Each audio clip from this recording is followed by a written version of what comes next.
We're here. There's music going in the background, I think. Is it too loud? Let me check it. You check it. Let me check.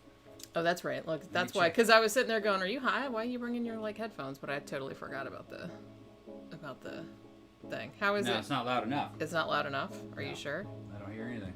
Okay. Well, it starts out quiet.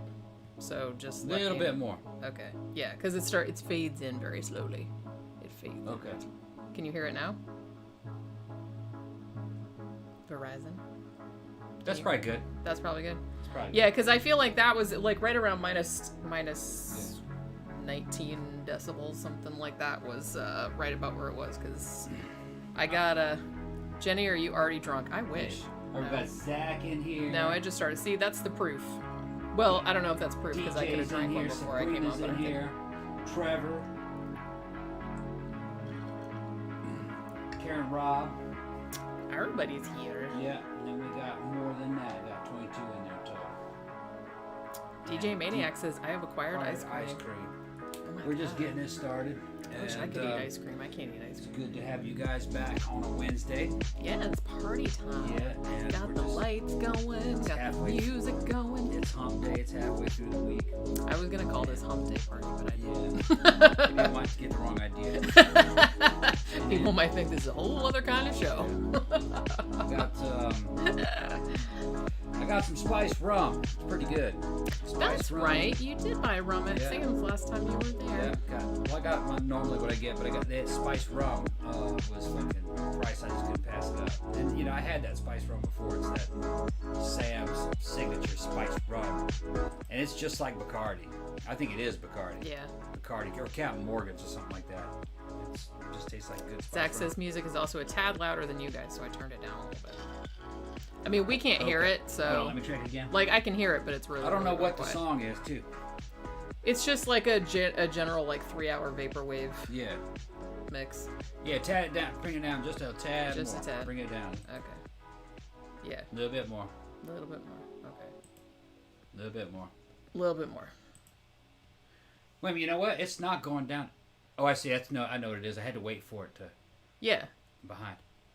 Because you're about 5 seconds. Okay, bring it up a little bit high. A little bit high. Delay. Yeah. It's about a 5-second delay. Between here and there. All right, a little bit more. Up or down? Up. More. A little bit more than that. Well, that's where it was before. That's probably good. That's probably good. We're just getting everything started, getting everything situated. Yeah, Zach said he's on the keto diet. Yeah. I'm not doing keto, but I am doing that thing where they intermittent fasting, where there's only an 8-hour window where you can eat between 11 a.m. and 7 p.m. and then you're not allowed to eat outside of those hours every day. So I've been doing that. Keto long term will fuck you up. You can lose weight. It will, yeah, but you can do it short term. Yeah. Everybody that all those fitness guys that know that went on it, it's just pure meat. Boy, they say it's hard to stick to it. You start sweating out really greasy fucking sweat. Yeah. And they say, going to the bathroom's a nightmare. Oh. Yeah, they say after a couple Are we weeks, talking about poop already this early on the show? About okay. that early. They say take the dump on that shit just fucks you up. Okay. It's just big greasy shits. Yeah. Oh no. That doesn't sound like a fun time. I gotta say. Yeah, I'm telling fucking Khan about Aslan. I sent him a Mexican joke. He's laughing. A Mexican joke? Yeah. I told him a Mexican. He's laughing. He thinks that's just funny. Khan is from Tijuana. I just told him that we were streaming. Yeah. DJ Maniac says, if it's served in a mason jar, is it a triple? I'm not even really sure. Yeah. How many drinks is that? What's that? That one? In your giant it's pickle like jar? A triple. It's gotta be. I'm gonna show you guys the meme that I sent him. What is it? It's a dude in a sombrero. All right. I can't see and that. It says the Mexican word of the day: body wash. And then the example: Biden was on TV, but nobody washed him. Nobody watched it. Get it? Nobody watched. I get it. It's just not funny. Nobody watched. That was because they were joking that he only got 30,000 viewers, but it may not be true. No, it isn't. But, you know, Okay. whatever. They say, If it makes you feel better. Nobody watches. Nobody watches. Hey, man, it's memology. They're going to meme warfare. Meme warfare. Said he's buying some stuff. Guess he's out shopping. Yeah, he's not home, but he's going to be home in a few minutes. Well, yeah, he can't watch when he can't watch us while he's driving. That would be irresponsible. Yeah, the doing that pure keto is pretty fucking rough. All right, so let's see how many people we got in here now. All right, we got 30 in there now. We're going to talk about some shit. Zach tonight. says not just pure meat, though. It's also like nut butters and stuff like that. Okay. Yeah. The guys that I was talking about, they were called, what was the name of that channel? It's on YouTube. They went through that whole thing. I think it's called Buff Dudes. It's like a comedy. It's like a comedy show. It's got two guys in there. They're both fucking muscleheads. They do all kinds of crazy fucking fitness stunts and they try all these diets and rate them. I think it's called Buff Dudes was the name of it. And they went on one of those pure meat keto diets. I think they were on it for about a month. They say by the time they got, it's either a month or two, but by the time they got to the end of the challenge, they were fucking dying to come off of that. They had absolutely no carbs, just fat and protein. See, I don't think I could do that. I mean, I don't mind having like a little bit of carbs. Yeah. It's better not to have a lot of carbs because then it gives me like a stomachache anyway. They got very lean, lost a lot of weight. They were still able to work out. They got very vascular. I think they... You're so vascular. Yeah, they got real veiny looking. They looked real dry. They looked good. But Like they just beef said jerky kind of? No, I mean, well, that's kind of a terminology that bodybuilders use. If you're on certain performance-enhancing drugs or if you're drinking a lot of water, you can kind of bulk up with some water weight, and it kind of... I think probably an average person wouldn't notice it, but bodybuilders look at each other kind of like the way other people would look at a side of beef or something. If you get a little too wet or a little too hydrated, you lose a lot of muscle definition. Like you don't get that granular look on the muscle and shit. They constantly judging each other like they're in some kind of competition. So the standards are fucking insane. But that's just the way those dudes are, you know. So eating that all meat diet, you will get pretty cut looking. But they just say it feels terrible. They say going to the bathroom is a fucking nightmare too. They just say it's terrible. Say it's like. Why are you making me picture that over and over? They said that was the worst Some one. big muscular dude who probably is like his arms are too big to wipe his butt, and he's just like, you know, no, going, they're not that big. They're not that big. They're not. I know. That big. I'm just. Yeah, but they're just. It's called exaggeration for comedic effects. They just say it's fucking really bad, you know. They were just dying to come off of it. They wanted to get on a more regular, but they look real dry. They did fucking kind of lose a lot of water weight. They got good definition, but it just said it was just miserable.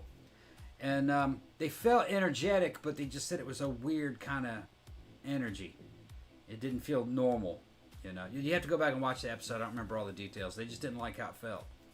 You got to have some carbs in there. Yeah, you were telling me about that. It's like I said, it's good for weight loss, but you know, pretty much any decent doctor would tell you, you know, you can do it short term, and it won't, you know, hurt you too much, and you will lose weight, but you can't do that like forever. Yeah, well, these dudes didn't hardly start off with any fat anyway. Yeah, they're kind of bodybuilders. You do need a little bit of carbs, but it is better to, you know, keep the carbs to a minimum, though.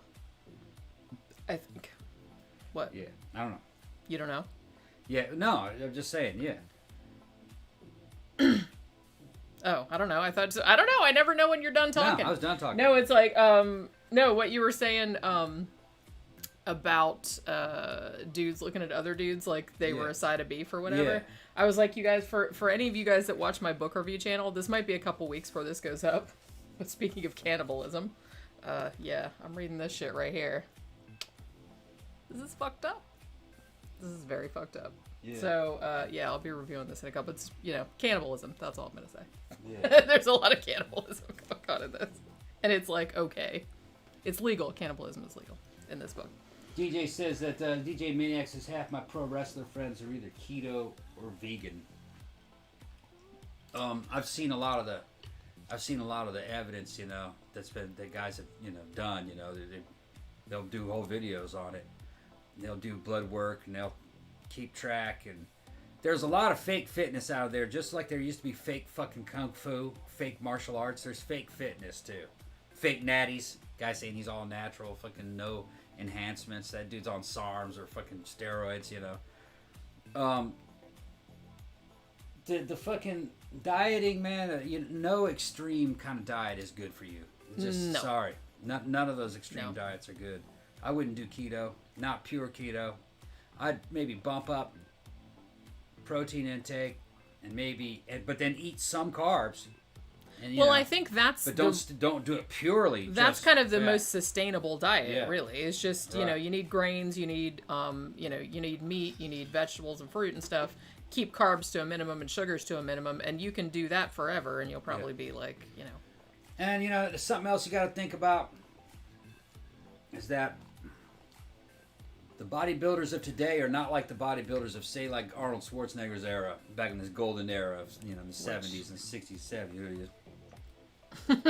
They're not the same. I mean, by today's standards, Arnold would be considered kind of small, which is insane if you ask me, because these guys, they can get their hands on fucking drugs and chemicals that just fucking make them huge.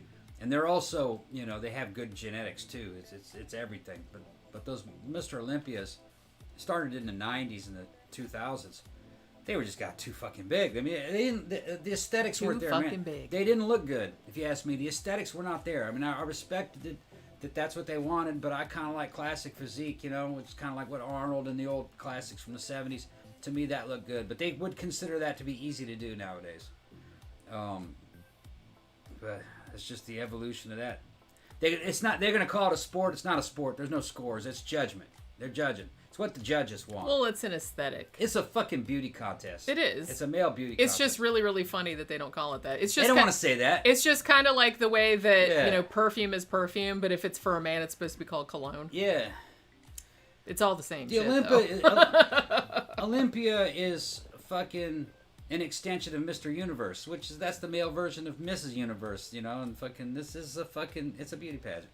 Yeah, obviously. It's a male beauty pageant. How funny would it be if they made them wear evening gowns and walk in high heels? No, stop it. I'd watch it then. Yeah. See how that works out for you. Why is my head so big? I don't know. I don't know.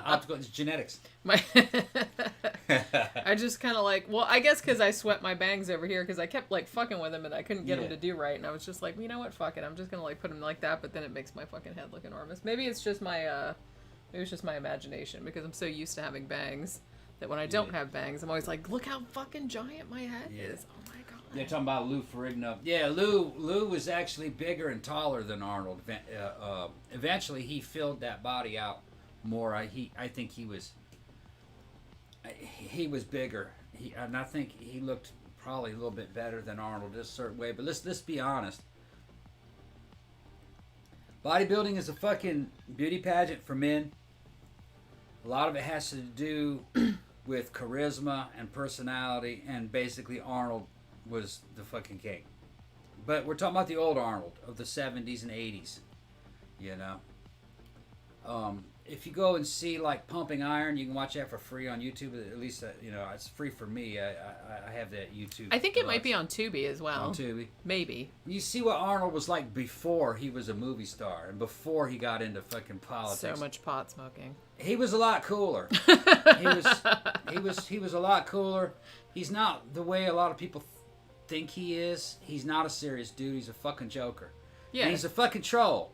All right. He came out with a damn whole video training about vegan diet and vegan bodybuilding, and he'd go on about how he went totally vegan. He fucking lies. He's lying.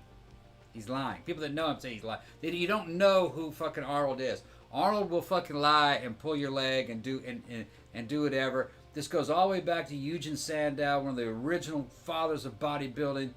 He lied a lot too. Okay, it's show business.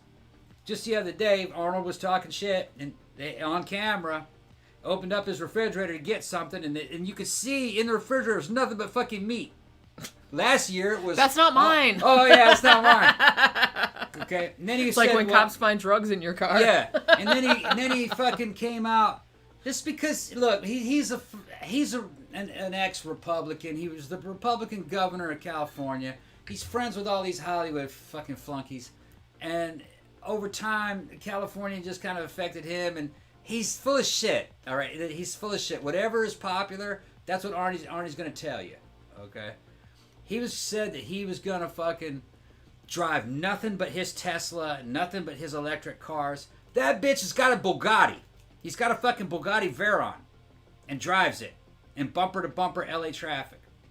You know. Guys who know him just saw him like, they were talking about it just a couple weeks ago. They were just, they were making fun of him. He's driving that Bugatti around. If you fucking floor a Bugatti, we'll empty that gas tank in about 10 minutes.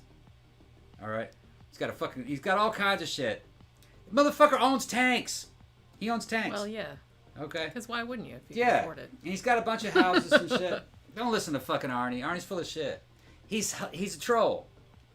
Well, yeah. He's a good guy. He's going to tell you whatever is cool to tell you at the time. Zach said he'd love to see Arnie in a straight up dramatic role. He was in Maggie in that zombie movie. Yeah, it was good. He was actually really good in that. I was surprised. Also in the one where he played that guy who's lost his family in the air crash. Yeah. He played a villain in that one. Yeah, that was actually really good. I liked Maggie better, but that was good too. In Maggie, he just played a dude whose, spoiler alert, whose daughter turns into a zombie, or she's gonna turn into a zombie, right? Yeah, it's a good zombie and movie. He's like, having like a fucking crisis about it because he knows he's gonna have to kill her and all this other kind of stuff. It's not an action movie. It's more like a stage play. It's got a lot of good acting in it. It's a drama. I'm a fan of Arnold, especially his classic movies. Do I believe everything Arnold says? Fuck no. You got to know who he is, man.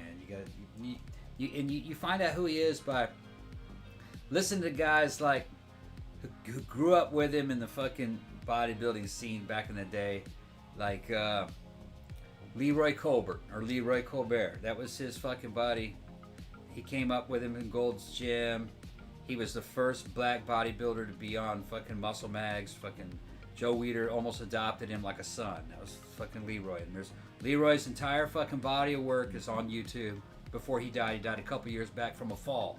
He lost his foot when he was a kid in a motorcycle wreck. They put it back on, but he couldn't do a posing routine, and he was kind of retired from bodybuilding. But he never did steroids, evidently. He had a fucking great physique, and he handled a lot of Joe Weider's business, and he owned a little chain of like vitamin supplement stores for bodybuilders. That's what he did for a long time. Leroy knows a lot about natural bodybuilding. But he'll tell you the way Arnold really was. He even posted recorded conversations he was having with Arnold at parties and shit. All right. And Leroy was just a motor mouth, and they're young, you know. Leroy's just motor mouth, and they're Arnold's fucking with him like, I can't get a word in edgewise. You never shut up. Just shit like it's just fucking funny. and Arnold and you know, he said Arnold showed up and. If you see Pumping Iron, you'll see Arnold was fucking. He's an Austrian fucking soldier. He was a tanker. Just moved to the United States with fucking his buddy from Sardinia. What was his name? He just died recently. He was also in Conan. I can't remember his name. Don't look at me. I don't know. Yeah, I can't remember his name. He was also a Mystery Universe. He was like in the under 200. That was like Arnold's mini me. All right. Franco Colombo. Franco was one of Arnold's best friends. And Franco, they moved to the United States together. Arnold shows up, he's kind of stuck up, talking big. He was telling everybody he was going to be a big Hollywood movie star. And they just thought he was full of shit. All right? They just thought he was full of shit. Well, because a lot of people say shit like that. Yeah, it turns out he and 99% of the time, it doesn't work out. Right. Turns out, not only did he conquer Hollywood, he ended up becoming the governor of New York. And then he was like, I told you so. Yeah. But what he and Franco did is run around and fucking build concrete walls. They were in a little construction business together. Yeah. Yeah. Like a real construction business or they would build concrete walls. Oh, okay. They built they worked out and then they'd go and build concrete walls and put up chain link fence and do shit like that. Okay. They were like contractors. I gotcha. But you haven't showed anybody your shirt. Yeah, that's Arnold right there. And look at that. You gotta stand up so they can see the bottom of it. Yeah. And then show them the back. Yeah. See? Jenny got that for me. I got that for him for Christmas. Yeah. I got him that in the Flock of Seagulls shirt. Oh my god. So, like, what are we going to talk about, man? Even though we're already like 34 minutes. Never say that on a live show. Never say that on a live show. I just did. Too late. Yeah. Well, one of the things I wanted to talk about was some new stuff that came out about a I guess you could call it like probably one of the most credible UFO this way you were reports listening of to this all last night. times, which is the Oumuamua fucking incident. And they're talking. There's this Harvard scientist. I forgot his name. I was just listening to him, but if Wasn't you go on it channel, Avi Loeb? Or yeah, something like Avi that? Loeb. I've heard that dude's name before. Right. You can go on YouTube and see that he posted something on a show called Event Horizon just a couple days back. They're just doing further analysis of this object that came into the solar system. It came from outside the solar system. It was the first confirmed sighting of something that was from outside our solar system. It came in at a pretty high rate of speed, went into the inner fucking planets. I think it was in between Earth and the sun. And then the sun's gravity got it, bent its course a little bit. Once it passed the sun, it accelerated away. A smooth acceleration. It wasn't a comet. They didn't see any outgassing or anything from the sun hitting on it. It was just a strange object. It was small and it was very bright, and it seemed to be tumbling. It was either cigar shaped or pancake shaped. They still don't know what it was. It's an alien spacecraft. Well, this Abe's thinking that there's a possibility. He's not saying that it is, but he says there's a possibility that might have been a solar sail or a probe with a solar sail. Because he said that the likelihood of it coming in from that angle and then going into the inner planets, says, man, that's almost, in galactic terms, that's a direct hit. Almost like it was done on purpose. Yeah. And no one's seen anything since that or after. And where are the other ones? There's only one, and it's just a mystery, you know. But that's the closest thing to like a fucking scientifically confirmed. It was an unidentified object, and it accelerated away. Now that's going to happen. You know what I mean? That's going to happen when you sling something around a gravitational field. Yeah. But evidently, it accelerated faster than it should have. And they didn't see what was called outgassing, you know, because when you have sun's rays hitting on something like, say, maybe it's solid hydrogen, frozen hydrogen, it can evaporate on that side of it, which actually causes thrust. You know? Yeah. But when that happens, you see a tail. It becomes a comet. And there was no tail. Maybe it was some kind of a gas that's invisible, but they've done all kinds of calculations. They said in order to account for that additional acceleration, had it been hydrogen or some other gas, it would have had to lose like 10% of its mass, and it didn't, because it would have to burn it up as fuel. You know? Yeah, it could be something to it. I don't know. So they were just saying, obviously thinking that there's something to it. You know? They just thought it was odd. Said maybe it's some kind of a probe. I did like that he kind of, I don't know if I'd go so far as say he called bullshit on the Drake equation, but he did kind of say that, because this is something I always said about that. It seems like it's making a lot of assumptions. It's like if there were intelligent, you know, they're basically saying if there was intelligent life in the universe, they would have visited us by now. No, bullshit. And yeah, and he was kind of calling bullshit, and he's like, bullshit. Why? Because we've said that too. It's bullshit. Like sometimes if aliens were so far ahead of us, they like I feel like they wouldn't even fucking bother. Yep. Why would they bother? Yep. It'd be like, hey, I'm gonna cruise down and look at that fucking anthill. Yeah. No, Avi's got it more correct. If you're a spacefaring civilization billions of years in advance of us, you're probably going to be some kind of a living machine to begin with. You're not going to be biological, probably. Right. You're also going to be very ancient and you've seen everything. We have to assume that we're not special. So there must be lots of planets like us. Yeah. And lots of places like, you know, lots of civilizations like ours. And they've probably seen lots of them come and go over time. And they're just not too interested in them. I mean, I wouldn't be. Yeah.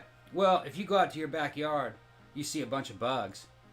Do you stop and like, oh, wow, And like contemplate their Yeah. whole entire like Right. ecosystem or anything like that. Yeah, I No. wonder what this anthill's doing here. You know, wow. Maybe I should communicate with these ants.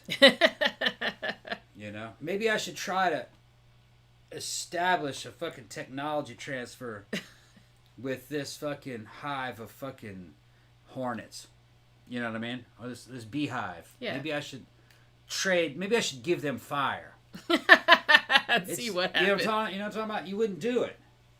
That's Why I kind of feel like a lot of, you know, early sci-fi, like 50s sci-fi and stuff like that, they were coming at it from a really arrogant or a very human-centric standpoint. It's like you're assuming that these aliens that are like millions of years ahead of us would actually even fucking care, like what we were doing, and like would usually like, try to come here and communicate and like make all this effort and stuff. I just don't think they would.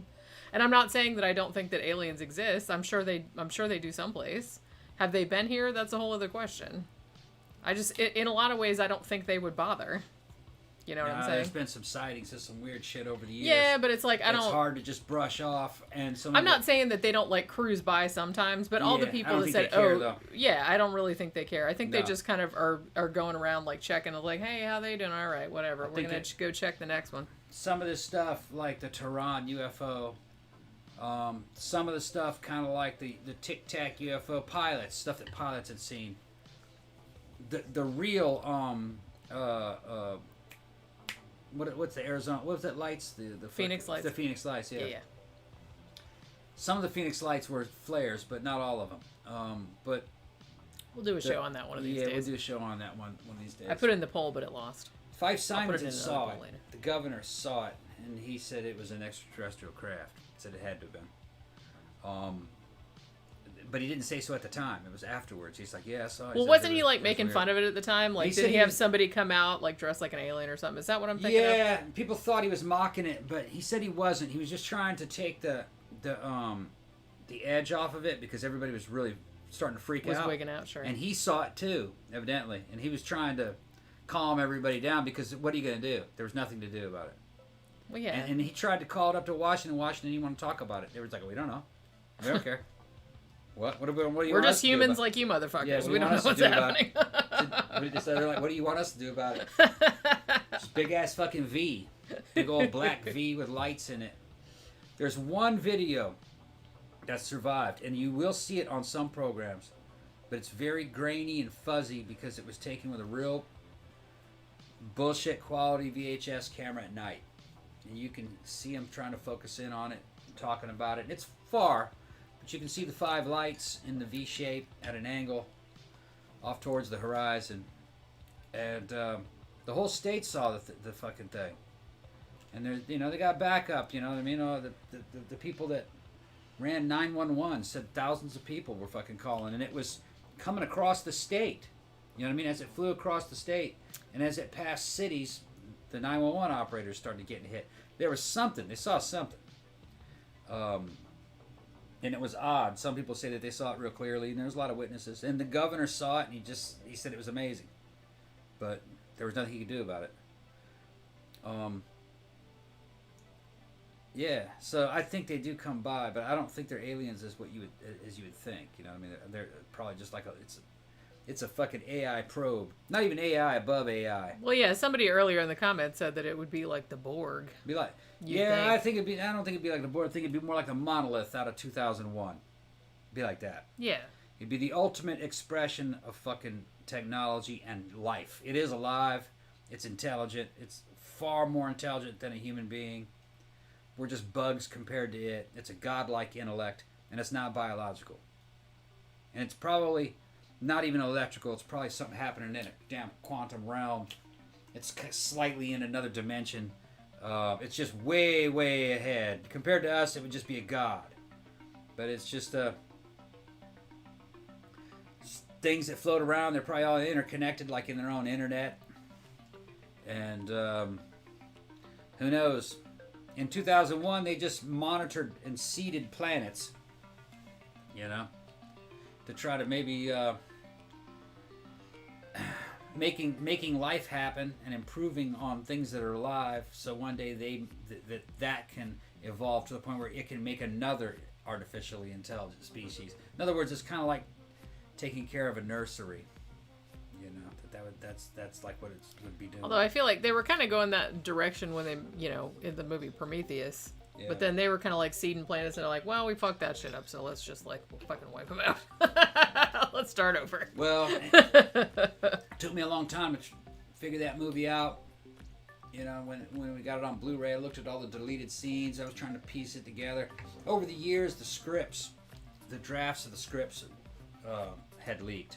And it made a lot more made a lot more sense when you read the leaked scripts. You're basically talking about chariots of the gods and the Anunnaki.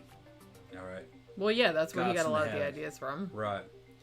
And what had happened is that they had evolved to the point, through genetic engineering and stuff, where they had lost the ability to reproduce. They had kind of like immortality, but they couldn't reproduce. Which they didn't think that over time that would have a lot of that would have a bad impact on their species, because you could be an immortal, but you could still be killed. So they were getting lost by attrition. And evidently they stumbled across an alien that got one of them pregnant, and what hatched out of it was a hybrid between them and this alien. They called it the Deacon, and it could speak. It was real intelligent. And they were trying to reproduce themselves using this biotechnology. But Thank you, Victor. Yeah. I just got here, but have some money. Oh, thanks. Thanks, Thank Vic. They were trying to use the blood of this fucking engineer alien hybrid, Deacon hybrid. They were trying to use that blood to reproduce themselves into a new form. But they ran out of it. It didn't quite work. So then they kind of made a substitute that was like this black goo they showed in the movie, but that didn't work either. So they were just kind of like a dying species. There was a lot of lore going on in that movie. Yeah. Well, it was all hooked up with religion and everything. It's just like, what's it, Eric Von Daniken's fucking Chariots of the Gods. Yeah, exactly we talked a little bit about, because we did a show about the Anunnaki, didn't we? Like all that kind of stuff, like ancient aliens kind of shit. I remember. So, what eventually was going to happen is that you were going to find out, to your horror, that gods were all true, and that Jesus was one of them, and the leaders of all these religions, going back to the Greek religions, you know, with the fucking Titans and humans worshiping Titans and Mount Olympus and everything, that it was all about our gods who had created us in their image but they were going to wipe us out. That's what it was. They were able to give us gender again, so we could reproduce ourselves, but we were of a tainted strain. So they were going to wipe us out. That was the problem. Yeah, I could see and that. Wiping us out. And all this stuff kind of lines up with... is that Tila? Thanks, Tila. Thank you, Tila. Thanks, babe. What'd you say? Victor, damn it, you beat me to it. I just got here. Have some help. Thank you very much. So they were going to take... it was going to be a good series. There was going to be 3 of the damn movies. But the Aliens fans fucked that Prometheus up. Yeah, I kind of wish they'd gone more in the Prometheus-y direction rather than back in the Alien. So it's like they already made a bunch of Alien-y kind of movies. Yeah, those they are wanted good, to make but these alien stuff, you know, with the fucking xenomorphs and everything, and that really is not... That wasn't the important part of the story.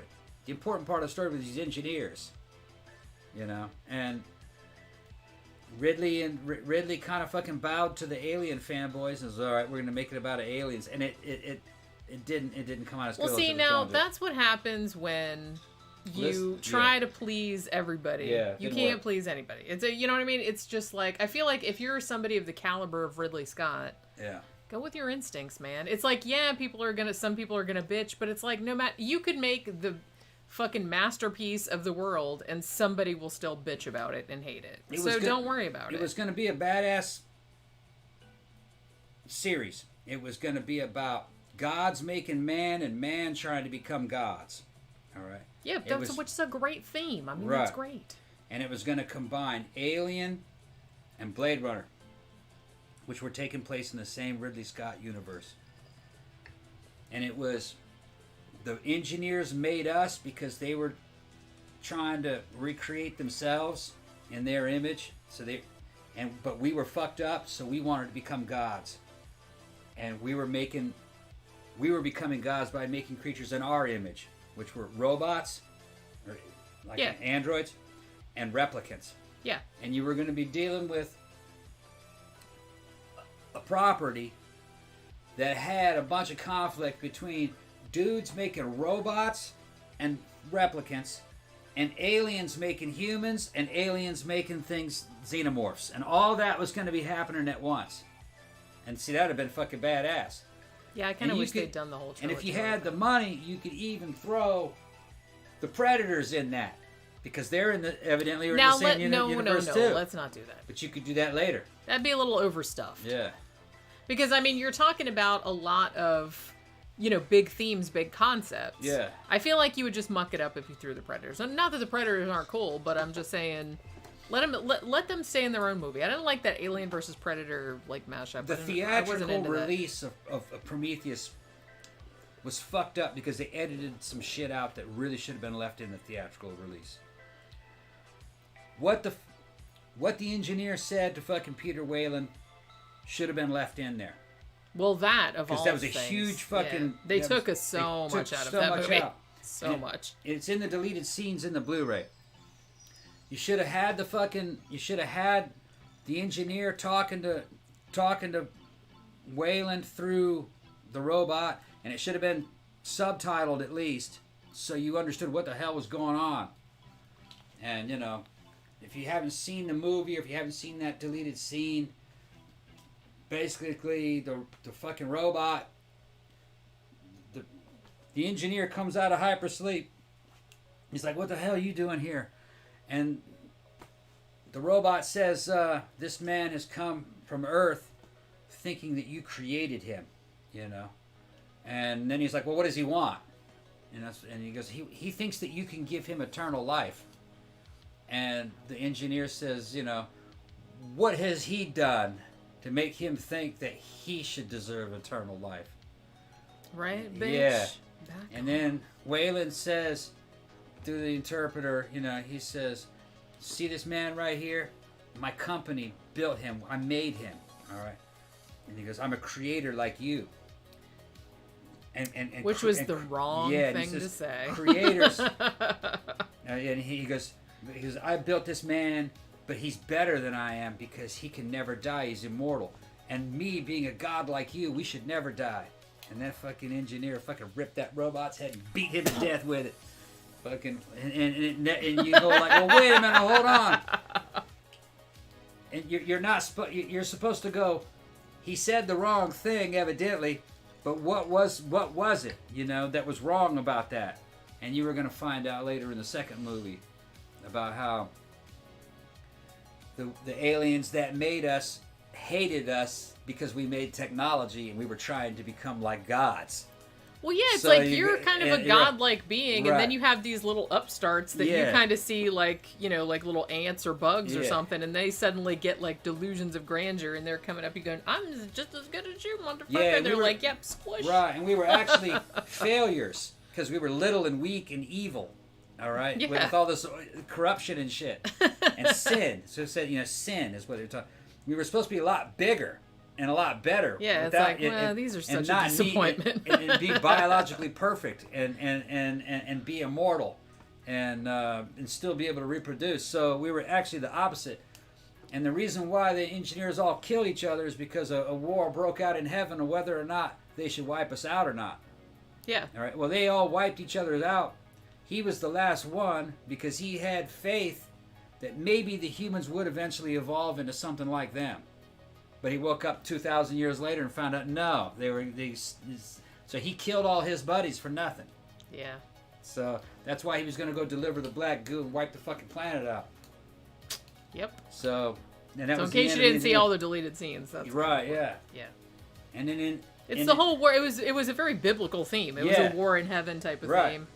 War in heaven, fucking, it was actually written so the Bible and Greek religions and Mesopotamian and Mesoamerican religions all made sense because they all have the same themes anyway. So it was supposed to be a sci-fi horror movie that the gods really did exist and they really did hate us because we really were a failed experiment. Yeah. That's a badass concept. That's what I mean. Yeah. That's like a great fucking theme. Right, and then you got evil humans making shit that's even more evil. Replicants and robots. You see how fucking evil those robots... We don't know that what the fucking fuck robot doing, was? seriously. The fucking... What was his name? David.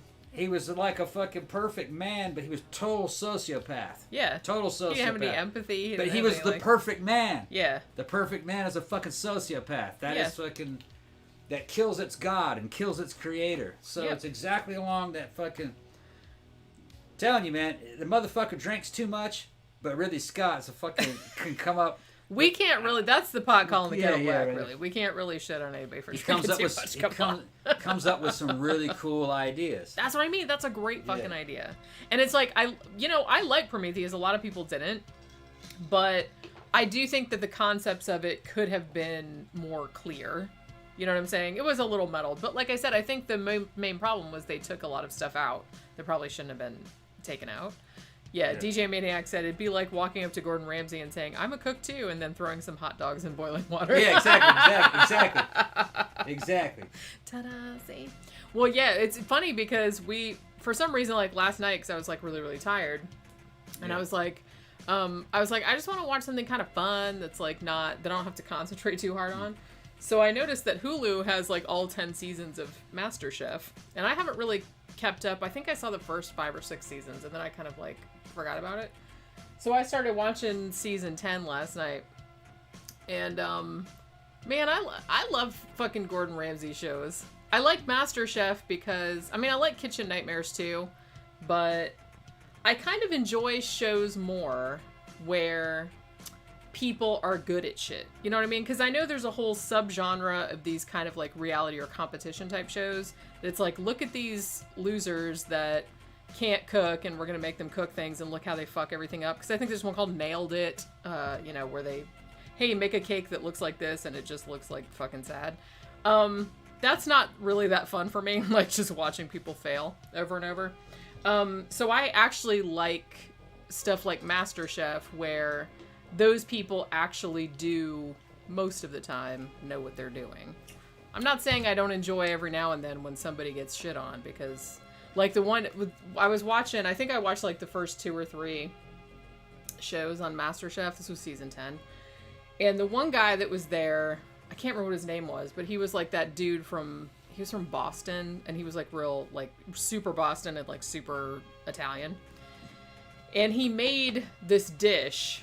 I can't even remember what it was, but like the way he plated it, they said it tasted okay, but they said the way he plated it, like Joe said, that looks like a fungal infection. And I was like, oh man, it really did.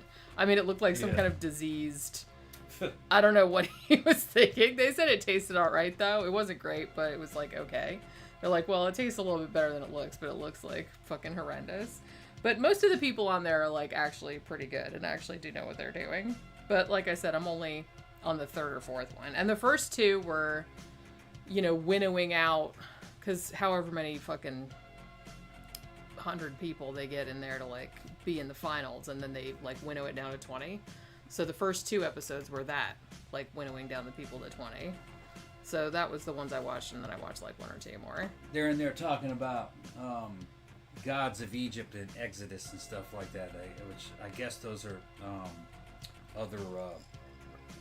what's his name? Movies. I'm getting drunk. That dude's name, Ridley Scott. We're gonna be incoherent by then. Ridley Scott. I can remember the one that he did about the ship trapped up in the ice. I really thought that was going to be good. It was good, but it was just very underwhelming. Wait, the ship trapped in the ice? The ship that got trapped up in the ice, and there were some Inuits up there, and they kept getting attacked by a gigantic polar bear. That was a Ridley Scott series. Remember, it was a series. What, The Terror? I think it was called The Terror, wasn't it? Maybe? Yeah, The Terror. Wait, did Ridley Scott direct that? I think that was Ridley Scott, I just remember it was based on a Dan Simmons book. I thought that was Ridley Scott. I liked it, though. Yeah. And it was based on a real thing that happened, also. Yeah, but I don't think I don't remember if Ridley Scott I don't think there was a polar bear eating people, was there? or a magical mystical polar bear. Maybe we're talking about different things. I'm not real sure. I watched it with you. They were trapped up in the ice. Yeah. And towards the end, they were getting picked off by, I guess it was a polar bear, and it was summoned by that Inuit woman. Yeah. That was trying to get revenge because they killed her dad. Yeah. Remember? Yeah, I'm pretty sure. I don't think that actually happened in real life, but that ship. But that ship did get trapped. It's based on a book, though. Right. Like I read the book a long time ago. Yeah, good acting. You know, it was just kind of underwhelming by today's standards. Hard to compete with a modern story. I didn't see Gods of Egypt though. Fucking Ridley Scott is hit and miss about certain things. He's good with Blade Runner type stuff and Alien. He's best with science fiction, I think. He's like a big ideas guy. Yeah. You know what I mean? He's like one of those dudes that like he has to come up with some ideas. Yeah, like go way out there. Right. Yeah, there was just good visual stylist too, I think. There was so much meddling in the Prometheus thing. They fucked up a good thing. That was going to be a really good series, but like they mentioned, it had Christian overtones, and the studios didn't want that, and they wanted more of it. They wanted Alien 2. You know what I mean? Again. And that's not going to happen. I mean, well, the thing about it is that the thing that you have with a lot of the studios, I don't even know if they care, like, what the overtones are. They're just like, well, we want something that's familiar to people because that is what will bring money in. If you try to do something new and different, then it's a risk for them. You know what I mean? So they're putting, like, millions, sometimes billions of dollars on the line. So, like, we don't want, you know, anything that's kind of risky or anything that's going to piss people off or anything that's going to do like that. So they try to, like, you know, stay as safe and neutral as possible. Yeah. Which, you know, like I said, obviously doesn't always work out. It doesn't work. Big budget movies aren't going to work out anymore. Like I said, you try to please everybody and you end up pleasing nobody because it ends up just being kind of bland. Yep. Those big tent pole. That's why AMC is gone. They went ahead and said that. They don't. Now, they didn't want to admit it at the time, but the studios and AMC, that fucking business model is never to return, ever. You're just not going to get that much excitement about movies anymore. Not with the younger people. They don't care. It's not in their culture. Well, the culture's going away. And the thing about it too is that, I mean, you have to think that people that are young right now, they grew up with all this imagery. And they've grown up too with just being able to see pretty much any movie you want, like on your fucking laptop, like whenever you want to watch it. You don't have to go to the theater and see it. When you think about it, the only big events that we actually in that year and a half that we had that fucking AMC pass, which I liked that actually. Yeah, I did too. Idea. But that's gone now. The only real big events where you go and you're like, oh, this is going to be some shit today. This is going to be fantastic. It was John Wick. Every time we went to go see one of those John Wick movies, it was a fucking blowout. Yeah, that was always full. Yeah, and Avengers Endgame was full. Avengers Endgame. Yeah. And the rest of that shit was just kind of like the crowds were mediocre and you could tell that it wasn't really that big of a deal. Just that era I think is kind of gone. I think there'll be theaters. It's just there's not going to be as many of them. It's not really a thing. Well, like I said, it's probably going to go the route of smaller theaters, more indie fare, more kind of themed nights where they show like older stuff, like retrospectives and stuff, which I think is a cool idea because, like I said, there's a lot of movies that came out before my time that I would like to see on the big screen because I never got to. I mean, I was really excited when they started doing those old, like when AMC started doing like they did The Shining and Alien and stuff because I never got to see those on the big screen. So I thought that was like really cool that they were doing that. Things that are brick and mortar, I don't think are going to make it. The future of a movie is going to be a streaming services like we have now.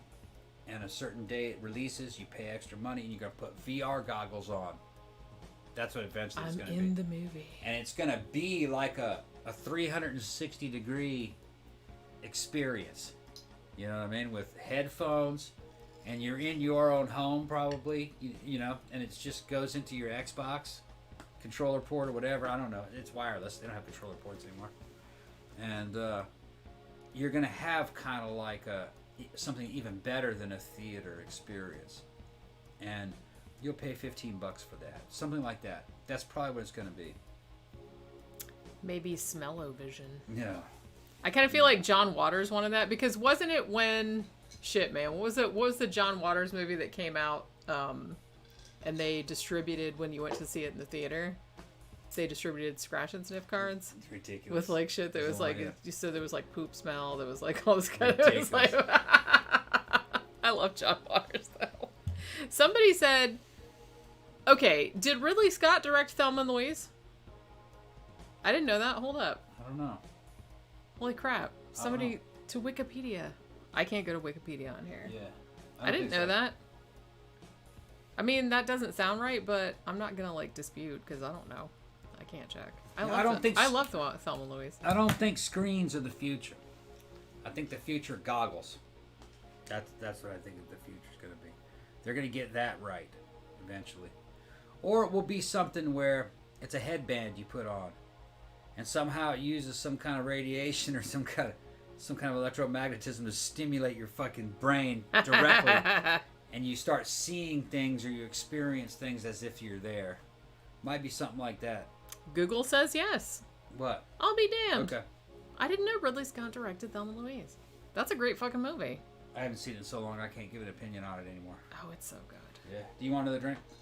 Yeah, why not? Where's Pookie? Is she still inside? Mm. We had one of the floppy fish. I mean, the floppy fish, they belong to both the kitties because I got two of them, one for each of them. Even though Pookie seems to be the only one that plays with them.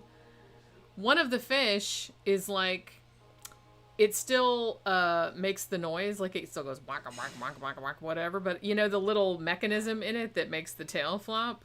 For some reason, I think Pookie like either sat on it or she like fucked it up or something, and it like bent. So it was like making the noise, but the tail wasn't flopping because the little armature wasn't going up and down.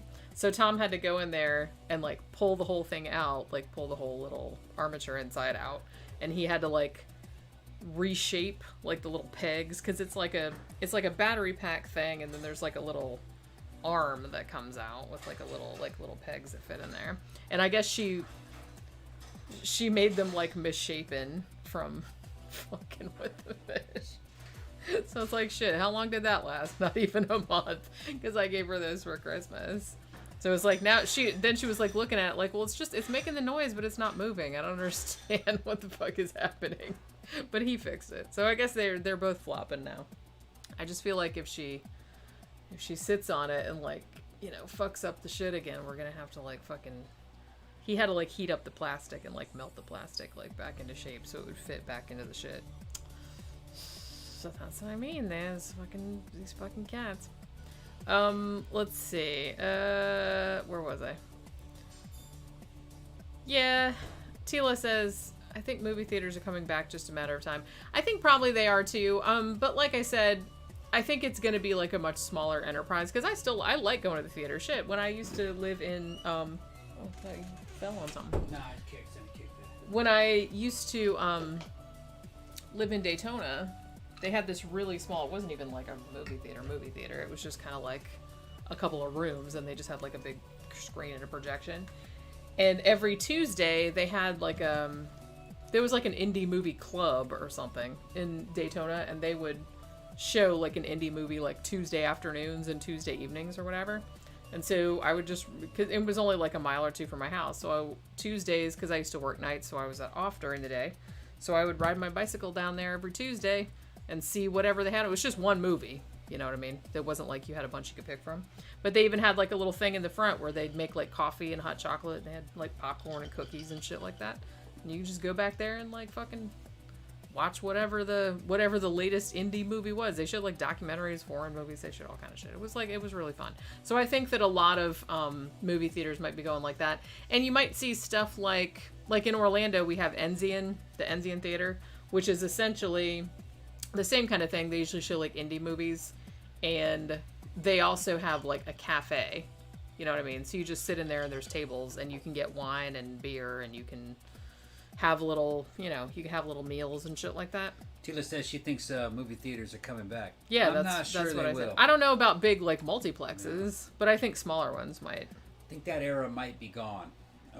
We just have to wait and see what happens. I mean, you have to look at the history of movie making. They made a lot of fucking movies. You go back to the fucking early 1900s and 1920s. They were making junk back then. They were making mini movies a month. Yeah. And they're all forgotten. And a lot of them were was lost. junk. It was junk that they fucking made. Because they were on silver nitrate stock and they just burned up. It was mostly junk. Real forgettable shit. Very few of them were classics. Well, they kind of continued doing that up until the present day. Most of the movies that we saw over that on that program, most of them were forgettable. Yeah, And most of them weren't bad. They were just kind of like, you know, you kind of enjoyed them when you watched them, but then like you didn't even remember because like exactly a year later and be like, wait, did I see that? Right. Yeah. And it's because they make too many goddamn movies. What they should do is, come on in, Poop. Well, hey. Yeah. Oh, you closed the door too much. She's like, I can't get it open. Outside. I can't get it open. Come here. I'm gonna leave it cracked. She was just like sitting there going, is it okay? Can I come in? You come in, Poop. You can come in. You want to be on the show? Come up here a second. Yeah. Come up here. She's down there. What are you doing? It's the Pookie countdown. Na na na na. Yeah. Na na na na na. The Pookie countdown. I'm sure we probably mentioned this on the show before, but I've gotten into the habit of singing Pookie various like cheesy songs like from the 70s and 80s, except replacing some of the words with Pookie's name. And so yesterday, I kind of, for whatever reason, I don't know if you guys remember that song by the Tubes, She's a Beauty. Yeah. I don't know why, I just randomly thought of it when I was like in the shower or something. And then I started singing it to her, except it was She's a Pookie, obviously. And and then so before we went on the stream, like we were coming up with all these, we were coming up with like all these fucking 70s and 80s songs so we could put Pookie in there. I was like, hey, Pookie Two Shoes. We could come up with like that fucking Adam Ant song. And it's like, I don't know. She probably thinks I'm a crazy person because she knows what her name is. So when I sing to her, she's probably just like, she usually puts up with it. Except one time when I was singing Dancing Queen, except it was Pookie Queen. Oh, and then I was making everything like cat oriented, like all the lyrics. She's looking at you like, what? And then I was like, she was laying down with me in the closet, and then like she just very deliberately got up and walked out. She's like, yeah, fuck that shit. I was like, sorry. Yeah. She'll put up with Neil Diamond. She'll put up with the Oscar Mayer theme song. I did that for a little while. She's a poop girl, and she's gone too far, but she doesn't really matter anyway. You can rely on the old Pook's money. You can rely on the old Pook's money. Now she's fighting me. Oh no, why are you fighting Pookie? All right. Why don't you come up here? Come up here a second. Everybody wants to see your little booty. All right, somebody's asked me what the Riddle of Steel is. I gotta go through this shit again. You gotta go through this shit again. Riddle of Steel. Okay. In the beginning of the movie, Conan's dad tells him that the Riddle of Steel, it was known by the gods, but the secret of steel was lost on the battlefield. And so this is a post-apocalyptic thing. And he says, steel is fucking strong. In this, you can trust. You can't trust animals. You can't trust men. You can't trust women. But this sword, you can trust. And then in the next scene, his dad's in the middle of the damn village, and a fucking invading army comes, and he's out there with that sword, and a fucking pack of wild dogs fucking eats him alive. And then that sword ends up in the hands of Thulsa Doom. Alright? So, it's not true. You can't rely on fucking steel. You can't rely on weapons. Okay? Sorry, I just laughed because Scott was like, she's one in a million cats. Yeah, That's what we were singing. That's what we were doing. We were like, yeah. She's a Pookie. Yeah. And then later on, you got Thulsa Doom. And if you understand who Thulsa Doom is and his technique, he's a wizard. Wizards are about fucking subversion. They subvert you. They try to get like you. Like Scientologists try to make they try to get you to look inward and try to fucking think and looking for infinity and shit like that. And what do? You sell your soul to it, and then they fucking eat you. All right? Because you notice at the Temple of Thulsa Doom, there wasn't any crops or anything. They just had an orgy and sex, and then they just ate each other. It's a fucking circular firing squad. It's exactly what he's talking about. Alright? So, alright. This is John Milius writing this, man. He's a fucking anti-communist. Alright? That's exactly what he's talking about. Dulce Doom comes down and says, "The riddle is steel. You know, you killed my father. You killed my whole family." And he goes, "The riddle is steel." And of course, like, and of course, Dulce Doom goes, "Oh, the riddle is steel." You know, you know it, don't you, boy? You know, fucking, he's the fucking. First of all, you have to understand. Fucking, I'll get to that in a minute. No. You're dealing with the prehistoric Darth Vader, okay? And fucking, it's this. What the hell was that? I heard something laughing. It's the floppy fish. Oh, it's the floppy fish. Yeah, okay. it goes. Oh, okay. All right. Yeah. That's its little tail going like. So, that. Oh shit! What's the name of that actor that fucking played Dulce Doom? Fucking what's his name? Shit. Guy's name. Well, I'm not gonna tell you just because it's funny to like watch you fuck. All right, then fuck it. Come on. I can't remember either. You can't remember either? I mean, I can, but like. Come on, I could fucking tip my tongue. All right, in the comment section, go ahead and tell me who that was. He was the voice of Darth Vader. He was in He was in fucking Doctor Strangelove. James Earl Jones. There you go. James Earl Jones. Brain fart. We're getting old, you guys. He's from Mississippi, you know. Fucking Darth Vader's from Mississippi. He's an ex-Army Ranger, you know. Fucking Darth Vader is James Earl Jones was a fucking Afro-Irish Ranger from Mississippi. Okay, that's exactly what you're dealing with. All right, Jones. Anyway, so Dulce Doom says, "Oh, you know the riddle of steel, don't you, boy? Well, let me go ahead and tell you the riddle of steel. That's the least I could do before I fucking kill your ass on the fucking tree of woe." All right, you look at that tree and you go, "Whoa, man, whoa." But anyway, he goes, "Steel isn't strong. Okay, flesh is stronger." And then he gets the girl to jump, and then he goes, "What is steel compared to your hand? What is steel compared, you know?" So he's saying that what you can rely on is your body and other people. You know what I mean? And your ability to influence other people, that you can rely on that. Okay? Says that's what the secret to the riddle of steel is. Well, turns out that was bullshit too, because later on, fucking Conan, with a broken sword, cuts fucking Dulce Doom's head off with it. Just hacks it off. So, no, flesh isn't strong either. Okay. And Conan sits at the base of the fucking Temple of Doom, or the fucking mount. What is it called? The Mountain of Power. That's like Temple of Doom. Temple of Doom. That's a whole other movie. Yeah, it's Dulce Doom. Temple. He called it the Mountain of Power or something. So he's sitting there thinking about it, and he realizes in his mind what the fucking answer to the riddle of steel is. Weapons aren't strong because weapons can fail you. Flesh isn't strong because your flesh can fail you, because you can just get tired, you can get old and sick and die, you can lose your Someone fucking can cut your head off. You never know. Even a broken sword can cut a head off. So, nah, flesh isn't strong either. What's strong is will. The will to act. Have Conan not done any of this shit, he wouldn't have fucked all that shit up and won. And at the very end, he's seeing the fucking Mountain of Power saying, I could take over, I could become the next cult leader, the next sorcerer. But that's not the kind of power I want. He burned it down. So that's the secret of it, is that, and it goes ahead and tells you right at the beginning of the fucking movie, it says, that which does not kill you makes you stronger. It's a quote by Friedrich Nietzsche. And true steel, the true power, comes from the will to act. Without action, there's nothing.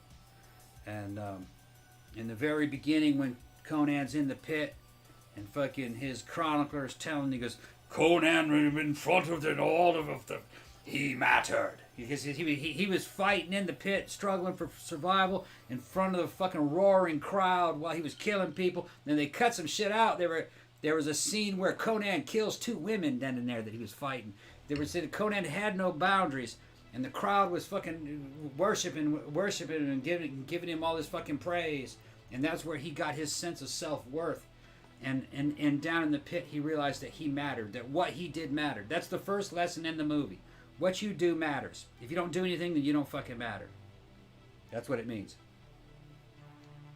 I thought you were going to say that, I don't know, I want to make a joke.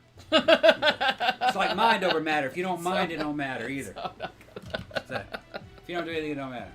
I thought you were going to say the only thing that matters is the power of love. That's the only power. No, fucking Conan. Just like Huey Lewis said, it's the Pookie of love. No, there was a scene kind of like that where that Tibetan warlord asked Conan, said right here, he says, Conan, what's best in life? You know, he asked his son, what's best in life? And he goes, oh man, freedom and having an eagle on your side and your horse, good horse, and the wind and all this fucking high-minded shit. Fucking his dad went, bullshit. What's the best one, Conan? And he goes, fucking winning. Basically, he says, crushing your enemies. Seeing them run in front of you and hearing their women crying over it.